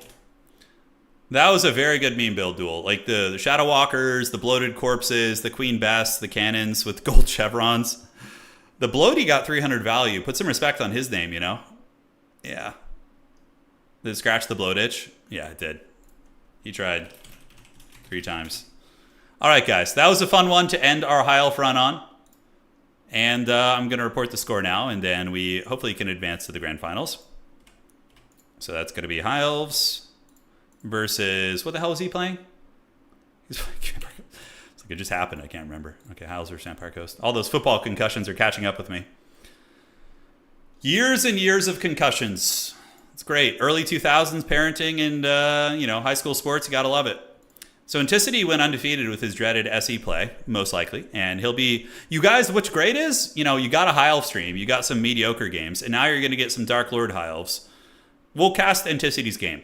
And some Maximilianaire, Anticity, Dark Age Rush on Cathay. And then Hobo Honkers on Nurgle. Oh, please be Nurgle. What position did you play? I played running back and I played strong safety. Yeah, I played a lot. I played for many years. I have a video somewhere. Mostly Cav Max. Yeah, I figured you'd be playing High Elves like that. Just all mobility and Cav Max. Yeah, that's your style, man. You know, everyone's got their styles. It gets it done. Okay, so still waiting here. I think we have a little bit of time. Give me 1 second. Okay, where the hell is that picture? Gotta find it here real quick. So let's just give me 1 second, guys. We're gonna have some fun real quick. This is gonna be a little bit of a off meta here. Off-stream meta. Endless Illyrian Reavers, yeah. Yeah, no, the Illyrian Reavers are very good. They're a very cost-effective unit, so, okay, there we go. Okay, so we're gonna have a little bit of arts and crafts here, if you guys are ready for it. And we can do... Just give me 1 moment, guys. Okay, that's a good one.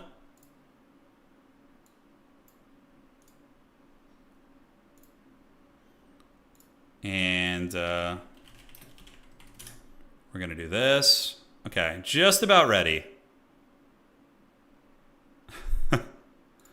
Perfect. The arts and craft portion of the stream is about to start. Okay, so I want you guys to tell me when we're done with this that this doesn't look like James Hetfield. Firstly, here we go. Is everything good here? You're about to see how the food is made in the back kitchen, you know? All right, where's this? So we will go here. Okay, so we got James Hetfield from Metallica, although his head is a little bit turned, which is actually fine. Then we got Wookiee here too. Okay, so for starters, we're going to go with the lasso tool, all right? So probably just go around here and just kind of do like as clean of a cut as we can. It's going to be ugly, but yeah, there we go. I mean, it is Wookiee, so. All right, so next up we need to probably make the head shape a little bit more circular. Yeah, so we're going to kind of trim this. Okay. It's going to be hard to get a really clean, like it would take me a long time to get a really clean situation here. Yeah, I'll do that. Maybe just like the outer layers of the hair with the grassy background could be cut. Yeah, all right. Those are the same picture. That's what I thought. Okay, hold on. So we got him. So now we need to flip it horizontal. Okay, there we go. We're gonna do this. Yes, perfect. Then I think we need to add a little bit of spice. Okay, that's fine. This could just be really shitty. Do that, clean that up a little bit, clean that up a little bit there. Perfect. You guys, this is the graphic design at its best. All right. So there we go. That's how I make my thumbnails, by the way. Hold on, is that gonna work? Oh, it's a little bit tricky. Wookiee's nose is like not quite fitting here. I mean, it is a dog nose. Oh, I mean, the glasses feel a little off. I think they need to be smaller. Man, yeah, okay, I can maybe stretch them wider to fit his Wookiee face. Okay, that's pretty good. And then maybe if we zoom in a little bit. Okay, and then I think we just maybe do like 25, do this. Okay, hold on. There we go. That's way better. What do you guys think about that? Come on, tell me that's not James Hetfield right there. The face, like he has like the whole, you know, we can even hide the layers. Here's before. Come on, it's the same face. It's like the HR meme where they like show you that. I think it is. All right, well anyways. Let's get back to the tournament here real quick. Okay, 1 second. Need to fire up the game again. And let's reopen Total War. Should be getting into the finals here. Got to tilt the head a little bit. Yeah. Can you make them? Oh yeah, I could have made the glasses more transparent. That might have been a nice touch. Yeah, you just earned a like. I'm glad you enjoyed that, George. That's what we do around here. We could do more arts and crafts on stream, honestly. I could like get all my videos ready for the week, and then we could just like make the thumbnails together on the stream. That would be hilarious, actually.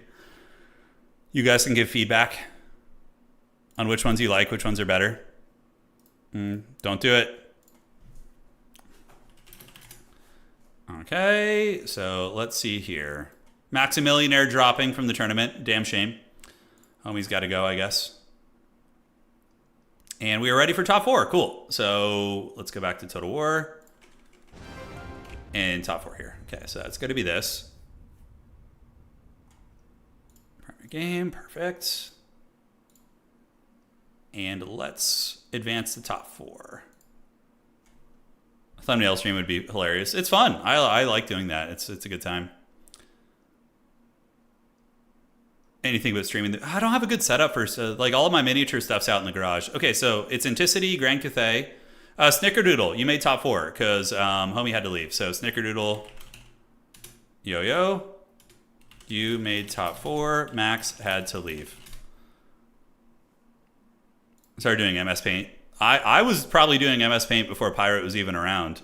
I would wager. I was doing MS Paint thumbnails in like 2016, 2017.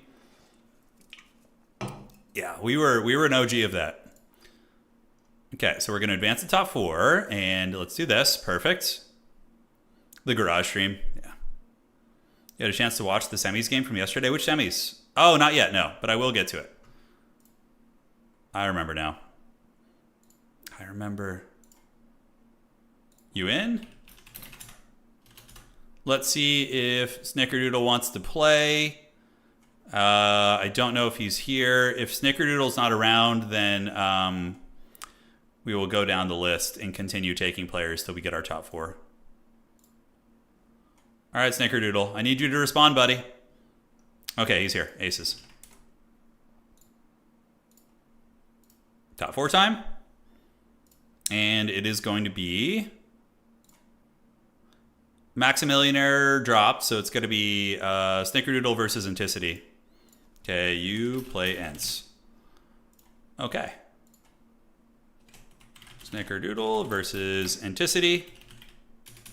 And then on the other side, what do we have? We have Maverick Sloth versus Dark Age Rush. Sloth versus Dark Age Rush. All right, so let me see what Snickerdoodle is playing. Faction. And then I'm going to decide which one we're going to be casting. Yeah, we're going to figure it out. Nurgle Doodle, yes. Oh, Nurgle versus High Elves. Okay, this is probably going to be bad. Nurgle really struggles in the High Elves in my experience. We will cast... Yeah. Can't switch till I win. Respect. Lobby code, please. All right, so we're going to do Nurgle versus High Elves. I want to see if this Nurgle main can pull off a huge upset against Anticity. That would be interesting, but Anticity's for sure. His style is really brutal against Nurgle. Did you get Khorne? You got the one Khorne player? Well, look, here's the thing, Dark Age. You would run into Khorne eventually if they're in the tournament, right? You would. Okay. Let's do this. We're going to set up shop there. And we're going to join with code. Outstanding. All right. In their lobby. Okay. So here we go. It's going to be... Oh, no, I'm in Anticity's lobby. That is fine. So Anticity on High Elves versus Nurgle on the other side. And Cathay is going to be battling Khorne, which is a very hard matchup for them. There's one Khorne player. But yeah, the Khorne player is good enough, you know. It's, yeah. I mean, you could have gotten somebody else here, but you may have faced Khorne in the finals too, right? They might have... Khorne would have had a pretty good chance at, honestly, beating High Elves and Nurgle too. So your odds, you probably would have faced Khorne in the finals too. All right, guys, fasten your seatbelts. Get ready for some sweaty, hot action here. And if you're enjoying the stream on YouTube, please do drop a like. And for all of you guys on Twitch, nice to meet you guys. Some new faces. Here we are. Nurgle versus High Elves. Now, this is a pretty cursed matchup for Nurgle, in my opinion. Not super cursed, but like 55-45. Like something in that ballpark. And you're also playing the #1 ranked player in the world, too. So this is going to be tough. Old Anticity is a menace. That is for sure. And let's get you here, and perfect. All right, guys. Excited to see how this goes. Almost done painting the Isengard army. I posted a picture earlier on the community section of YouTube if you guys want to check it out. And just Grima and a couple of the boys. Going to be playing tomorrow versus my friend's Balrog. He runs the Depths of Moria list, which is the Balrog with like 1 million goblins, which is super cool. Yeah, let's actually take a look at that. I'm kind of curious what the Balrog even does. I'm going to have to read the whole rulebook tonight because I don't remember how to play. It's been a couple years since I played. All right.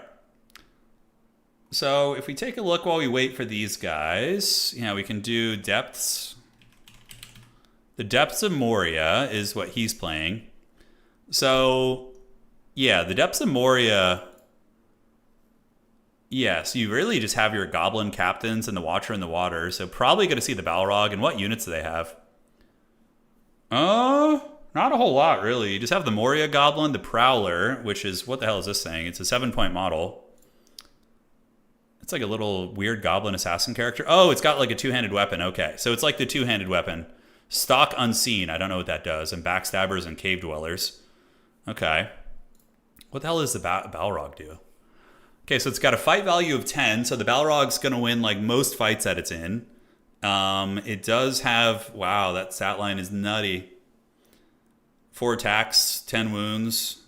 It's thick as hell. It's got 10 will. Has no might, though. Interesting. So it doesn't have any heroic actions. Okay, so that's how you beat it. Use heroes that can use their heroic actions. Harbinger of Evil. Look at all the rules on that thing. Pretty freaking cool. Pretty freaking cool. Yeah, but the list is very anemic in other ways, right? It's just goblins. I guess there's a cave troll too, so you could use the cave troll. Yeah, okay. It's going to be fun. Here's the list I got going for my game tomorrow. I got the Saruman Cackling list, so it's going to be the Muster of Isengard. Got Saruman on his horse. 10 or 11 or 12 Urukai Berserkers, I think. 1, 2, 3, 4, 5. No, 11 Urukai Berserkers. Yeah. And then we basically are just using Urukai crossbows, pikemen, and that's basically it. So pikemen, berserkers, crossbows, Saruman, and Grima. So the gang is here. Yeah, the gang is all ready to go. All right, let's see if the boys are ready for their match yet. Find out today. I think they're both still working on their builds. The map is going to be what? I need to know what the map is. Messaging the Snickerdoodle to see. Snickerdoodle, one of our Nurgle champions. There's a couple. Hobo Honkers, he's played a bit of Nurgle. Snickerdoodle has been a Nurgle Chad for a while. He said he's going to keep playing Nurgle till he wins an SFT. So that's some serious dedication to old grandfather there, which is fun. All right. Oh yeah, Balrog's really good. But like, you know, you get the Balrog and then the rest of your army is just all goblins, which costs like 4 to 7 points. So you can have a lot of goblins with the Balrog too. It's a very fun army from what I've heard. All right, Maximillionaire. That's going to be Snickery here instead. There they go. Awesome. Any of you guys in chat play Battle for Middle-earth? Not Battle for Middle-earth, the Middle-earth strategy battle game on tabletop. If so, do you have any tips on how to play Saruman and wizards in general? Any spells that I should look at? Imagine a sim early in game. That'd be pretty nuts. Yeah, it's a tough one to really get out there. Decrepit Moor is the map. Okay, got it. Oh, I'm not the host anyway, so Anticity's got it. Yeah, so High Elves probably just Mass Reaver archers with Mass Reavers and Silver Helms and Fireborn and Larry and just all sorts of shit. I mean, Nurgle I think is pretty hard here. You can use the 2 Exalted Heroes of Nurgle to fight the SEs, but yeah, it's going to be tough. Is the Balrog the old metal model? No, it's not. I think it's plastic. All right. I don't hate that. Whoa, what the hell? Anticity going completely away from the direction I thought he would. Going with double Swordmaster, Everqueen's Courtguard, Rangers, and White Lions with Eltharion the Chad. We have Kha'Zix the Befelled, Forsaken, and also a big old Soul Grinder. All right, guys. This is some forbidden sauce. No, very different. Yeah, very, very different. All right, guys. So it begins, the greatest battle of our time. Fasten your seatbelts, and thank you for joining. It is going to be the Decrepit Moor, which each player has a home objective, which is very, very good for Nurgle. Very, very good. And here we go. So Forsaken are good against Spearmen, Rangers, and Archers, and light cavalry, but very weak against the elite infantry that Anticity has presented. Granted, they are fast enough with 46 movement speed that they can kind of determine the fights they want to fight. Chaos Sorcerer Lord. Oh, Buna's going to be so clutch. Homie brought Fate of Buna on his Nurgle Sorcerer. So that is going to be incredibly good against those elite Swordmasters. All right. Love to see it. Marauders here. We got Forsaken and more Marauders, and Kha'Zix the Befouled and the Soul Grinder. Now, Soul Grinder is going to be very good against lead infantry too, as will Kha'Zix. So the Nurgle build does seem like it has the tools to fight this. We're going to see if they're going to be able to deal with Anticity's micro, though. All right. Rangers and Rangers, they get the objectives quickly. Swordmasters and White Lions in the woods. It is going to be Apotheosis and Tempest. Now, you bring Tempest against Nurgle to shut down their Furies. Basically, they fly in with Furies to kill your archers, you Tempest them, shut those bad boys down, and then you're able to keep shooting. Now, this is wild because normally you beat Nurgle by going Mass Archer, right? Or Mass Mobility. Nurgle does really struggle with that. So, yeah, it's going to be fun. Everchosen, thank you. Transfix is your friend with Wizards. Terrifying Aura is very helpful against Goblins if you can keep the Balrog away. All right, boss. Thank you, Everchosen. I appreciate the pro tips. And let us know your predictions, guys. Do you think that the Kraken King, the world champ, the defending world champ, is going to be able to win this game, or do you think that Nurgle is going to pull off a fat upset and do grandfather proud? I'd be curious to see what assessments you guys have in chat. On the backside, it is going to be a Noble getting called in, so Nobles are the anti-large fighters. Going to be using the Noble and Eltharion to fight against Kha'Zix, as well as the Sorcerer. And Nurgle does move up and get 1 objective, and the High Elves are going to be getting 2. So now what's going to happen is Anticity's just going to sit back and make Nurgle advance into his territory, and then he's going to try and counterpunch from there, which is going to be the idea. Swordmaster is still waiting in the trees. I really, really hope they work. I mean, they are going to be able to annihilate Forsaken. Like, a Swordmaster of Hoeth versus a Forsaken is going to be a very, very brutal fight for the Forsaken. They're going to get obliterated. But, you know, Swordmasters, is it going to happen? I don't know. We'll find out. So Nurgle is advancing, and we do see the Soul Grinder getting ready to bombard. Shooting at Rangers probably is not worth your ammunition. On the backside, more Pestigores being called out. Forsaken heading to Objective 1. And I think if you're Nurgle, you go for a triple cap here, right? Like Anticity, if he's going to hide in the bushes, you need to punish him for that. You can't let him just get away with cackling on 2 objectives, you know? Moving on up, Forsaken and Marauders. Forsaken, like I said, will defeat the Rangers in combat, and we have Pestigores coming, which are okay against High Elf Elite units. Another Noble's going to be on the way out, so Anticity is going to be having a micro like a madman, using his 2 Nobles to fight back against the SE squad. Now, probably still, Nurgle has an okay chance with Spirit Leech, but Nurgle doesn't have dedicated healing here. We are going to be seeing the Noble moving in, and the Soul Grinder is going to be retreating while Kha'Zix does come in to help out, which is a smart play. Nurgle gets up, and the point is going to start flipping, and now we have a fight on our hands. It is going to be the advancing Swordmasters, so this is where you need to see Fate of Buna. This is where you need to see the Soul Grinder bombarding, and Nurgle needs to call out Marauder Horsemen, and they're going to do that. Okay. So Nurgle gets the Horsemen out. We do see Rangers. Forsaken going to be blitzing up to take the fight versus these bad boys. Big shots going down into the Swordmasters. Really, really good value there, as we are going to be seeing the Sisters of Avalorn, the Everqueen's Court Guard, get some respectable shots against the Nurglite infantry. Bit of a weakness here. Forsaken could counter those guys, and now the Horsemen are going to be out. Spirit Leech being used on Eltharion is a cheeky play. Granted, I don't know if I love it. Over here, Rangers going to be retreating, but Forsaken hot on their tail, as the Spirit Leech is in full effect against Eltharion. Marauder Horsemen are nearby, and the Chaos Sorcerer Lord of Nurgle does have a healing item, so he's going to be somewhat resilient here, but a bit of a lapse in micro by Snickerdoodle, and Anticity is going to be able to catch his Lord and do some good damage. All right, so looking around the battlefield, Forsaken are ripping it up. 2 units of Rangers are getting crumped pretty badly. Pestigores versus White Lions is good for Nurgle, and we do see the Soul Grinder coming in to fight the good fight. I have no idea where Kha'Zix is, by the way. I think he's trapped over there. Yep. So now we do have this battle. Eltharion the Grim getting throwing axes and being attacked by 2 big SEs. It's a bold strategy for Anticity to stay here much longer, because these throwing axes are doing a lot of work, and we do see Eltharion the Grim being forced back. Now the Noble's going to be charging in to go after the Nurgle Lord. Now the Nurgle Lord probably should just run at this point. Granted, with its healing item, maybe it's going to be able to endure. We'll have to see. Couple Forsaken detached here and are going to be flanking in on top of the Everqueen's Court Guard. We do have the Last Samurai going, so there they go. Fate of Buna on these would be an S tier play. Oh, right as I say it, the prophecy is true. So Fate of Buna going to be activated here. That's going to do a shitload of damage against the Everqueen's Court Guard, and then what's going to happen is they're going to get bursted. Ooh, big shots coming in. Everqueen's Court Guard getting obliterated by the Fate of Buna, followed up by the Forsaken charge, and then the Furies are going to be landing. So really, really good catch. I mean, Nurgle is actually winning this game in value overall. Here we do see Swordmasters in combat, but Kha'Zix the Befouled is helping, so might be able to take those guys down. In the meantime, Furies do shut down the Everqueen's Court Guard with the Noxbringer, and Snickerdoodle is going to be running around with his dreaded Chaos Sorcerer. So here he comes. This is scary for him. He's going to need some mass, maybe some Rot Knights, or just something to keep these Nobles at bay, because the Nobles are going to kill this Chaos Lord potentially, and that really, to me, is a big path for victory for Anticity. If the Chaos Lord does get killed, I think that Anticity would be able to weasel out the game using other tactics here. So the Noble is going to be running. He's going to need, not Noble, but the Chaos Lord. Maybe he's going to be able to squeak away. We do see Horsemen coming over, and on this side, the fighting does continue. Swordmasters are going pretty Giga Chad. These guys are sitting at 600 value and annihilating these goats.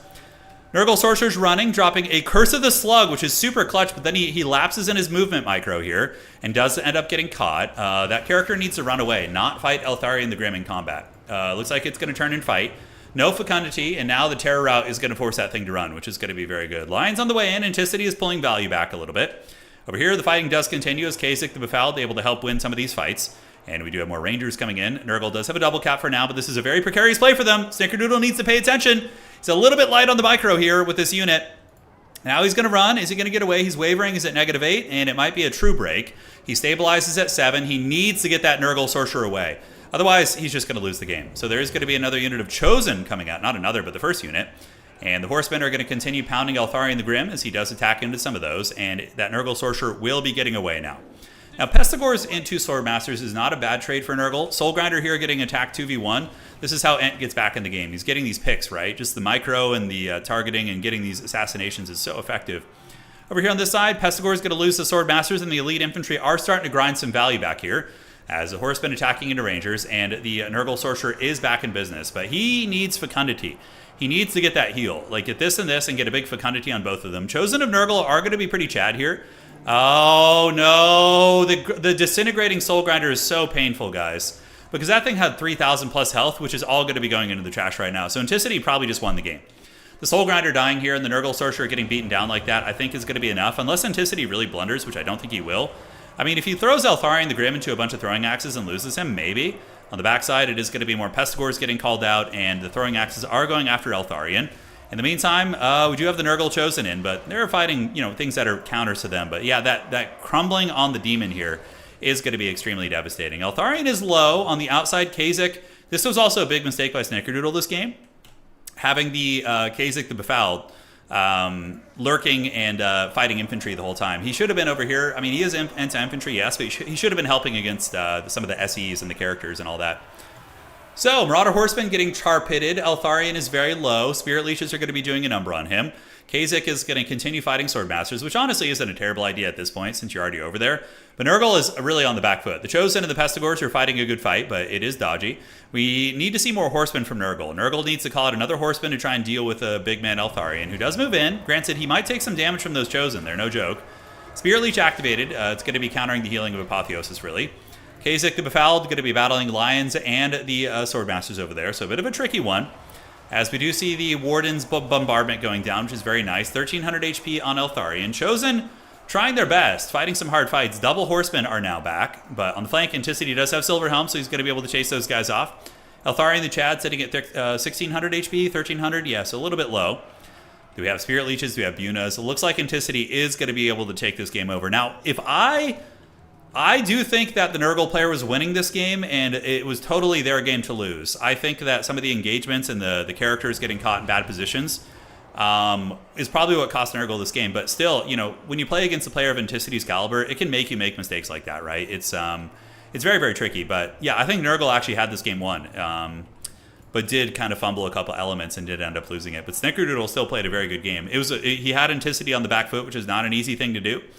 But here, his Chosen and his various units here are going to be paying the troll toll. And ladies and gentlemen, I think that is going to be all she wrote. The Nurgle Sorcerer might be able to Spirit Leech Eltharion a couple times, which is going to be cute. Swordmasters, how are they doing? I mean, honestly, they didn't do badly. The Everqueen's Court Guards had a really bad time. But these guys were able to get 1200 value. And that is going to be Anticity going to the Grand Finals. GG, well played. Very fun. Awesome game here by the Kraken King with a nice comeback with the brilliant micro on his SEs. Yeah, losing the Soul Grinder with half ammo and 3000 HP is really rough. But cool stuff. Very fun game. I honestly like the Nurgle build. I think it just needed more Horsemen. Like having 3 or 4 Horsemen on the battlefield. If he had 4 Horsemen, Anticity would have been in massive trouble. He didn't really have any answers for those. So yeah, well played though. Kraken King showing why he is the defending world champ. So, ladies and gentlemen, we are going to get the Grand Finals. And here we go. We're going to do the finals, host game and spectator, and we're going to see what the game on the other side looks like.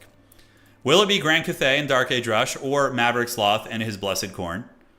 And here we go. So Anticity time. Finals. And let's see who won on the other side.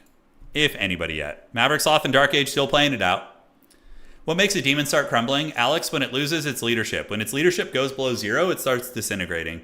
So human units run away, but demons never run, but they do take damage when they go low leadership. What's up, Mr. Mike? How you doing, man? Hey, Helping Hans, thank you for the raid, man. Oh, you're the Company of Heroes lad. Yeah, I've watched your stuff. Right on, dude. Thank you for the raid. And welcome to all the Company of Heroes chads. I love Company of Heroes. I play it all the time in the shadows. I love it. It's a great game.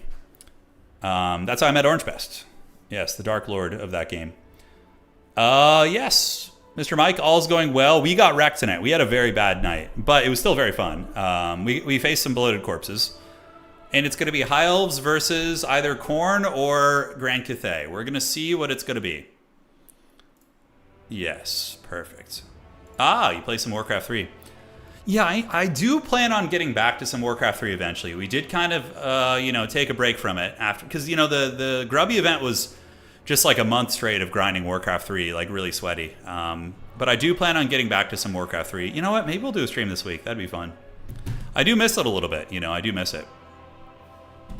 No throwing from... Yeah, no, Anticity worked. He didn't throw Eltharion. He kept him alive. Did a great job as usual.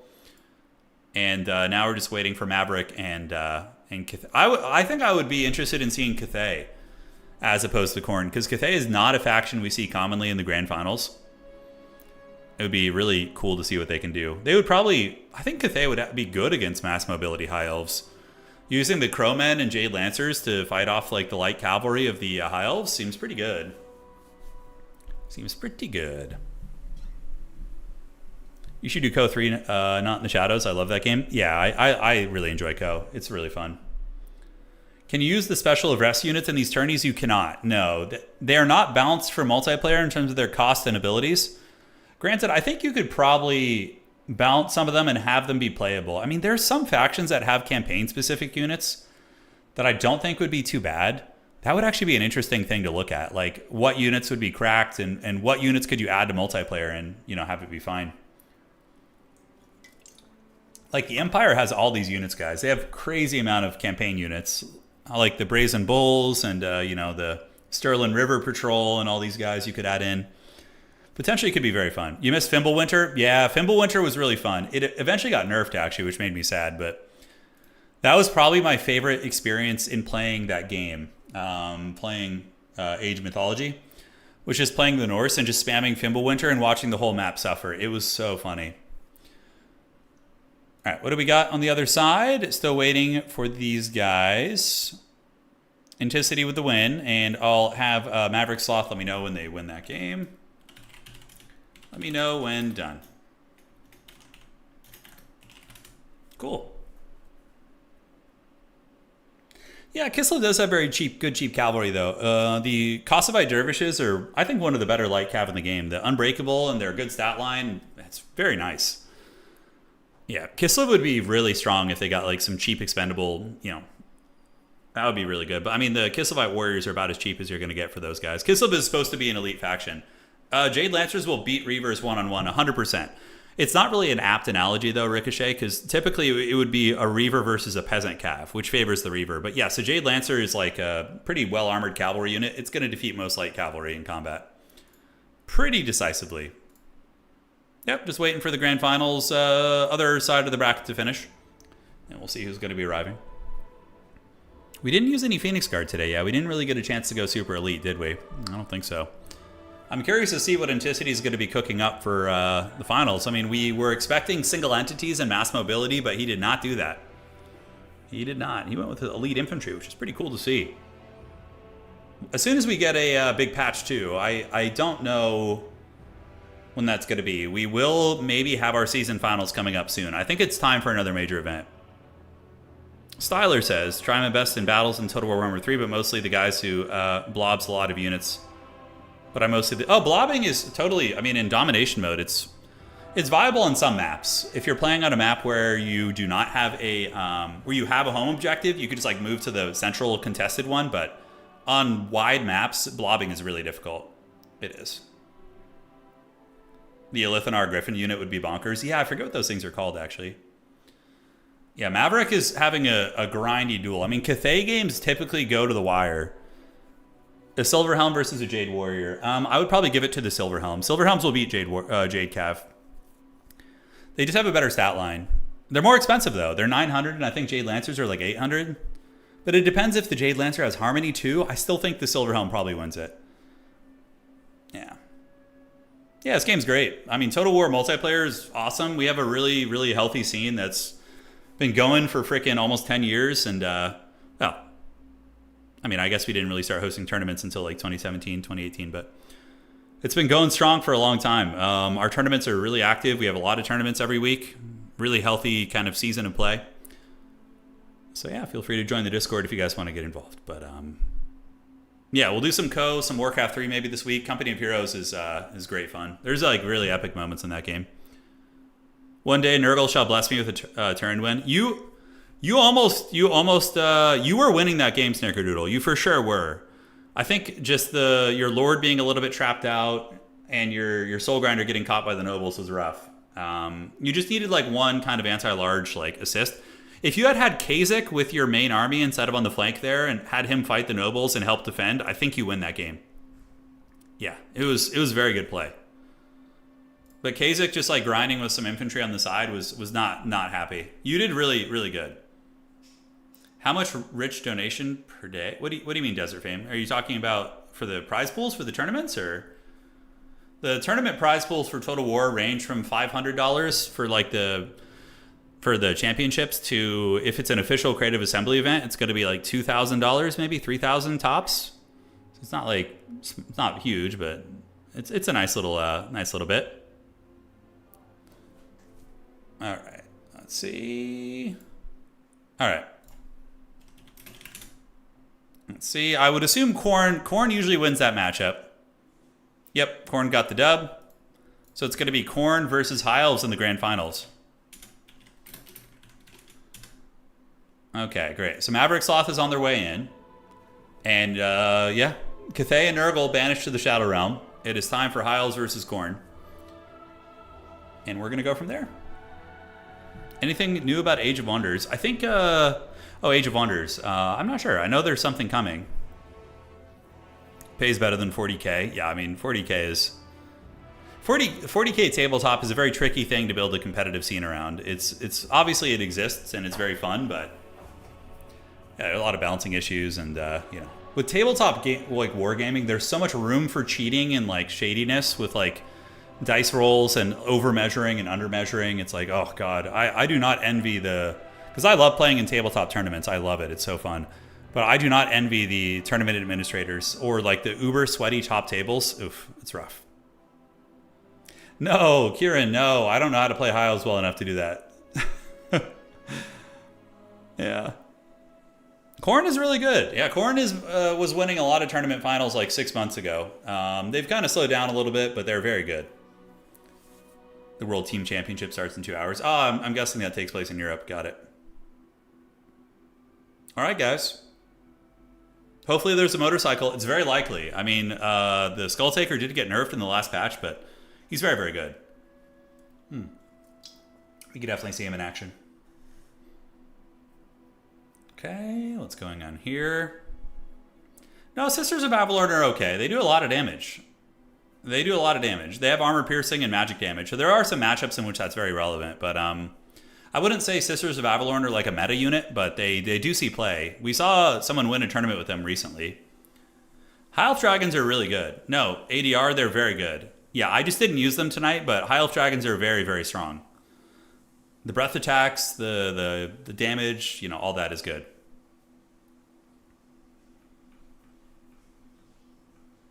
You're saying thank goodness there isn't really big prize pools in 40K. It used to be so much worse in the competitive scene. Yeah, I've seen some videos on YouTube of cheaters being caught on casted tabletop games in 40K. That shit's wild.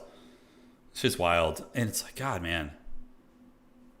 Quick question: since I heard 40K, there's a rumor out about. I have been an advocate, Styler, that we are going to get Total War Warhammer 40K at some point. It would be stupid not to.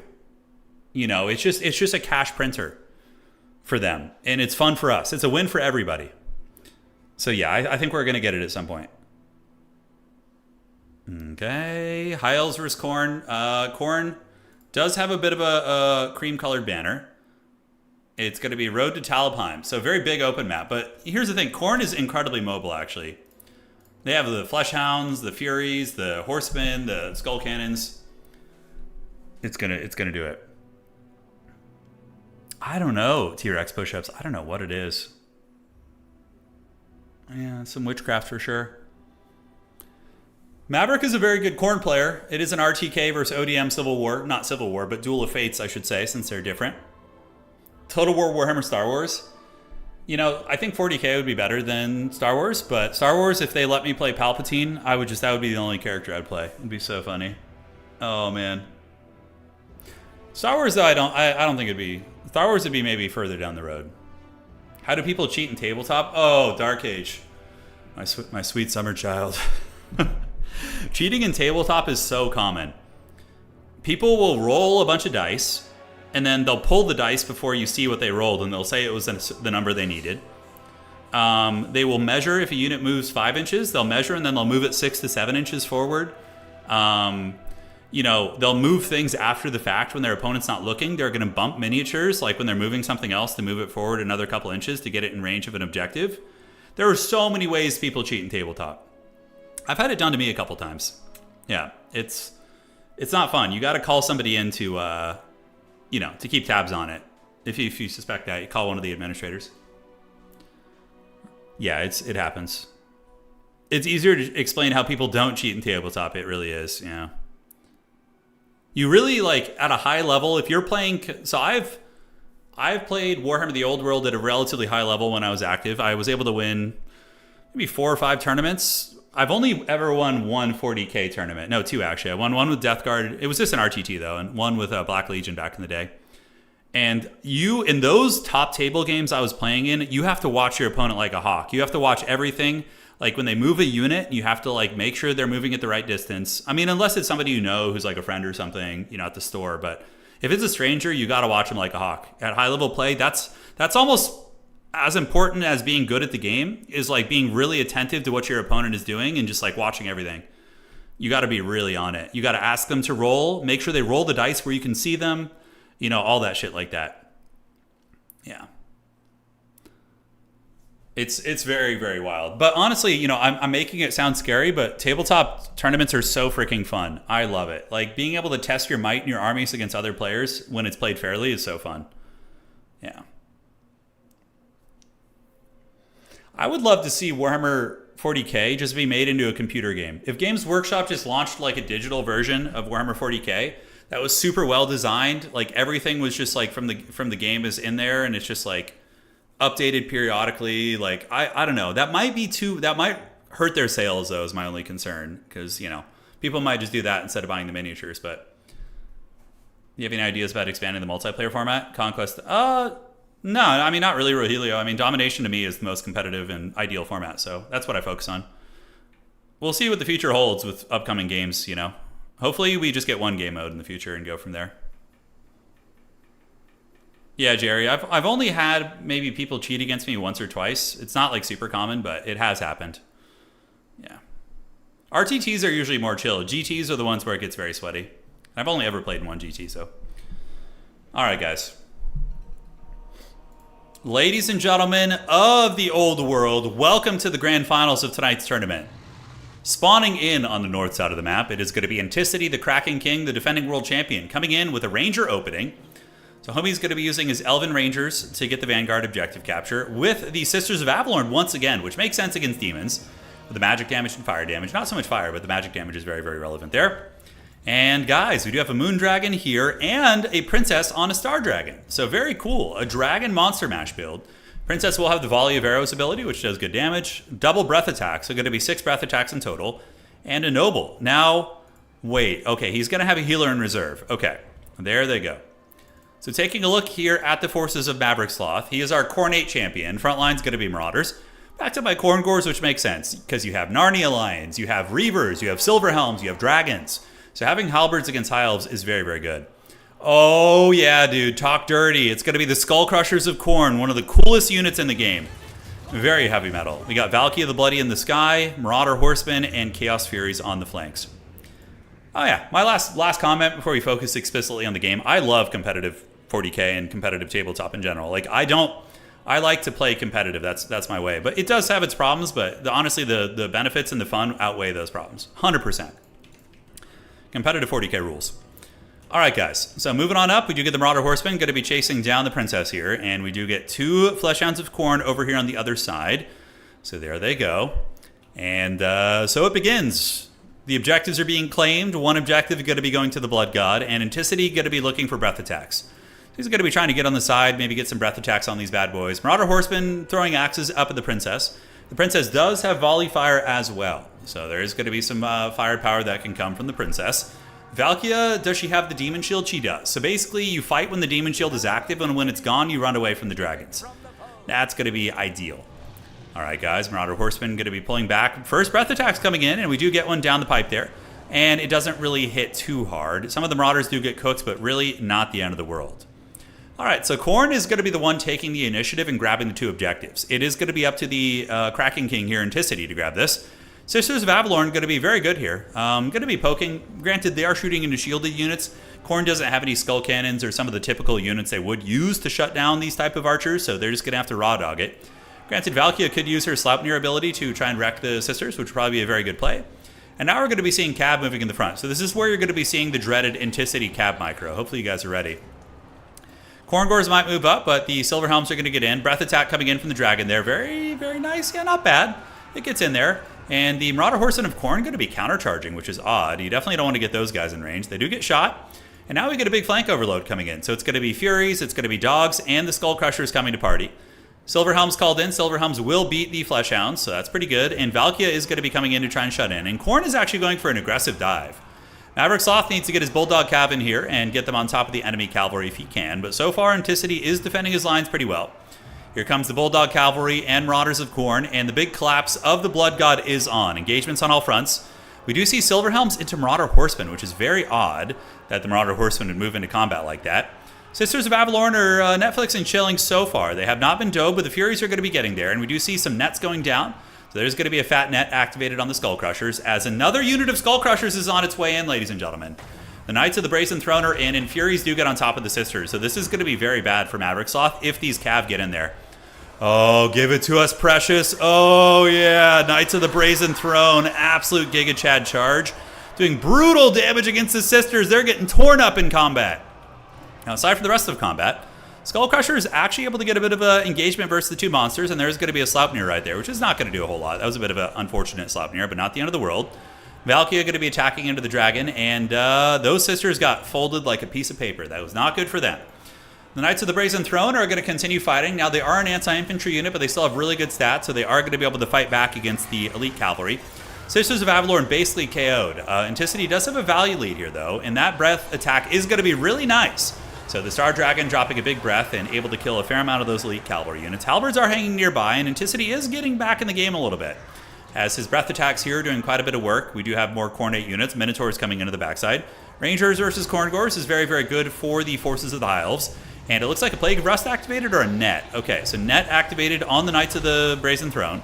They are confident, but they're fighting a Noble and a Dragon, which is a very bad fight for them. Halberds grinding through Silverhelms. And Halberds, here, yeah, eventually going to be worn down. Khorne does have the double objective cap here, and big old Minotaurs are going to be on their way in. The Elves do not have healing magic, though. So these nets have been good, though. These Skull Crushers getting netted and killed back here is very, very good for Anticity. Because these guys, like I said, even though they're okay against big things, they don't want to be fighting double dragon. Like, having the Princess and the Noble and the Moon Dragon potentially in that fight, it's very tough. Look at that. Rahagra's Pride coming in? What witchcraft was that? That was the Mighty Roar, yes. So Rahagra's Pride activated, going to be breaking those elite expensive cavalry. And I think it's time for Khorne to pull back. Khorne has been a little bit greedy here, diving in the backfield, and now they're going to pay the Troll Toll even more. Sisters have returned, 32 of them, so somehow the Palpa Sisters have returned. And, oh, a big opportunity to get the Moon Dragon pick here. Minotaur's going to be coming in, attacking the Moon Dragon. If they can get us around and start beating that thing down, that's going to be pretty big with Valkia. And immediately the Moon Dragon is taking a hammering. We do see the Minotaurs getting a lot of damage in there with their big battle axes. Loses about 25% of its HP, but is going to be able to find an opening and escape there as the Fleshhounds do come in. Khorne does have the triple cap right now. Khorngors are losing that fight over time. Khorngors here need to move back onto the objective if they can. Khorne going to be calling in Forsaken, which will be okay, but not amazing against the various hounds and dragons. Valkia going to be hunting down this dragon here, trying, and the Minotaur's going to be getting a free fight here. Minotaurs of Khorne are going to annihilate these doggies, or cats. They're cats, yes. But you can immediately see the HP is getting crushed here, and Maverick Sloth is doing his best to pull this game back. Fleshhounds in the middle going to be chewing through the Rangers, and they might be able to stabilize the point. Forsaken on their way up, and the Princess using her Volley Fire, able to get some nice damage right there. As Valkia uses her Demon Shield against the Dragon here, which is very clutch. And this is the kind of play that Maverick Sloth needs to get back in the game, is to get a pick on like a big centerpiece, like one of these dragons or something, right? Forsaken are on the way. Middle objective is going to be going to the Elves, and the Minotaurs did very, very good. And yeah, honestly, I would say just like farm these guys too. Just keep farming with those Minotaurs. They're putting in a shit ton of work. Khorne to the backside, going to be calling in another unit of Fleshhound. Some mobility is going to be the play, but I think the Elves are looking to be in a pretty good position. They have a lot of units on the field. The Princess plus the Noble combo is really, really nasty. Valkia playing a dangerous game. Moving into combat with very little support, although there are some halberds coming in. Nice breath attack from the Dragon, but it didn't do that much damage, but it still was a good angle. And will the Minotaurs take that fight? They are shaken, and it looks like the Dragon's going to be attacking them. It's a bold strategy, Cotton. We'll see if it works out for him. As Forsaken to arrive, is Valkia and the Halberd Corps, are they going to be able to put this game on their back? Fleshhound's on their way in. Value favors Anticity, 9.5 against 6.9 right now. Valkia is getting this Noble down, and the Forsaken have gotten into combat, but are fighting Narnia lines, which is not good for them. And here are these Minotaurs. Yeah, they're doing a lot of work. I mean, they're one of the big carry pieces right now, sitting at 1,200 value. Rahagra's Pride is super clutch, though. It lowers their leadership by 8, and then the Dragon comes in, and you're probably going to see a leadership break just due to the sheer number of units. Although, look at that. Nice play from Khorne, using the Relentless Rage army ability to give them the unbreakable and cannot die. So these things are just going to be fighting to the bitter end here, which is extremely clutch. All right, more Fleshhounds coming in, but Valkia is kind of getting her butt kicked a little bit by the dragon, which makes sense. There's levels to this, right? So the dragon's able to get in there, and old Valkia the Bloody is not having the best time. Fleshhounds on the way, Forsaken chewing through Rangers, Minotaurs are broken, and that's going to be all she wrote. Anticity showing some great High Elf chops, honestly. He looked really, really good tonight on these guys, so I'm glad that we got to have a High Elf stream, and he was able to really show some high-level High Elf play while we just like fought in the pits with our weird-ass builds. All right, Fleshhounds of Khorne are coming, and it does look like Valkia the Bloody is going to be getting it. Some anti-large attacks getting in there. Her value is probably not terrible, about 1,200 right there, but the Minotaur is getting broken, probably going to be enough to end the game. Fleshhounds coming in, more Fleshhounds as well. 2,000 value difference. I mean, unless she goes Super Saiyan, but I don't think she's going to. Star Dragons are one of the strongest fighters in the game. They're very good. A Sword of Khorne here would be very clutch. Like one drops right on this blob to free up Valkia. Other dragons going to be coming in. Does Khorne have anything around the battlefield? Doesn't look like it. Silver Helms are on the way. Those kind of cavalry are very, very good there. No, Orange Pest never, dude. It's never going to happen. No evil elves, dude. All right, so Valkia getting bullied by the princess, and she's currently steady. Fleshhounds are good against most of these units. Not so good against Silver Helms, though. Khorne does have the points advantage, but like doesn't happen often in domination mode. But we're about to see a player get tabled here. You know, we're going to be seeing him getting tabled. Yeah, this army that you're seeing from the High Elves, by the way, is very similar to what you would see in tabletop from High Elves. You would see double dragon. You would see some cavalry. Some Sisters of Avalorn also. They're extremely meta in tabletop. They're very good. As far as archers go. Archers are a bit of a hit and miss unit in tabletop, but... All right, guys. That's going to be all she wrote. GG, well played.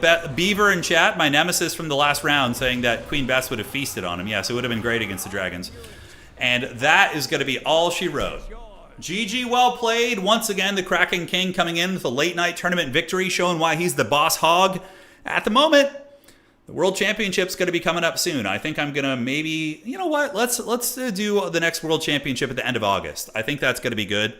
The season will have been running for a while, and that might be flexible depending on when we get some, if we get an update from CA on something, we might change it. But yeah, no lag tonight, which was great too. I had a lot of fun. I hope you guys did as well. So if you guys enjoyed the stream today, I see you guys on YouTube, please do drop a like on the way out. Consider becoming a channel member as well. It helps out quite a bit. And for all of you guys on Twitch, thank you so much for joining. Nice to meet all of the raiders from helping Hans's stream. Hope you guys enjoyed seeing a little bit of Total War competitive. And yeah, High Elves are OP. They need to be nerfed into oblivion. That's right. Combo started? What is this beaver thing? Is that a beaver? I don't know what this level 4 chief... Okay, I have no idea what that is. It says there's like a combo started on Twitch. I don't know what that even means. I see a beaver, though. Is that a beaver? Oh, that's a horse. Okay. Never mind. All right, guys, I'm going to go paint some miniatures. I'm trying to rush and get this Isengard army finished for tomorrow. It's almost done. I'll do a full army. We are going to, I was talking to my wife. We're going to do a video for every tabletop army. So we will do, film some footage of all the tabletop armies, and we'll do like a separate video for all of them or something. It'd be fun. We could like do some community ones as well, which will be great. All right, guys, take care of yourselves. Thank you so much for joining. Adios, do widzenia. We will see you on the other side. I'm going to go just eat a 2-pound bread loaf and just lay in bed in a comatose. It's going to be great fun. And yeah, that's it. Take care of yourselves. Congrats to Anticity for the great win, showing us how to play High Elves. And that's going to be all she wrote. GG, well to the played.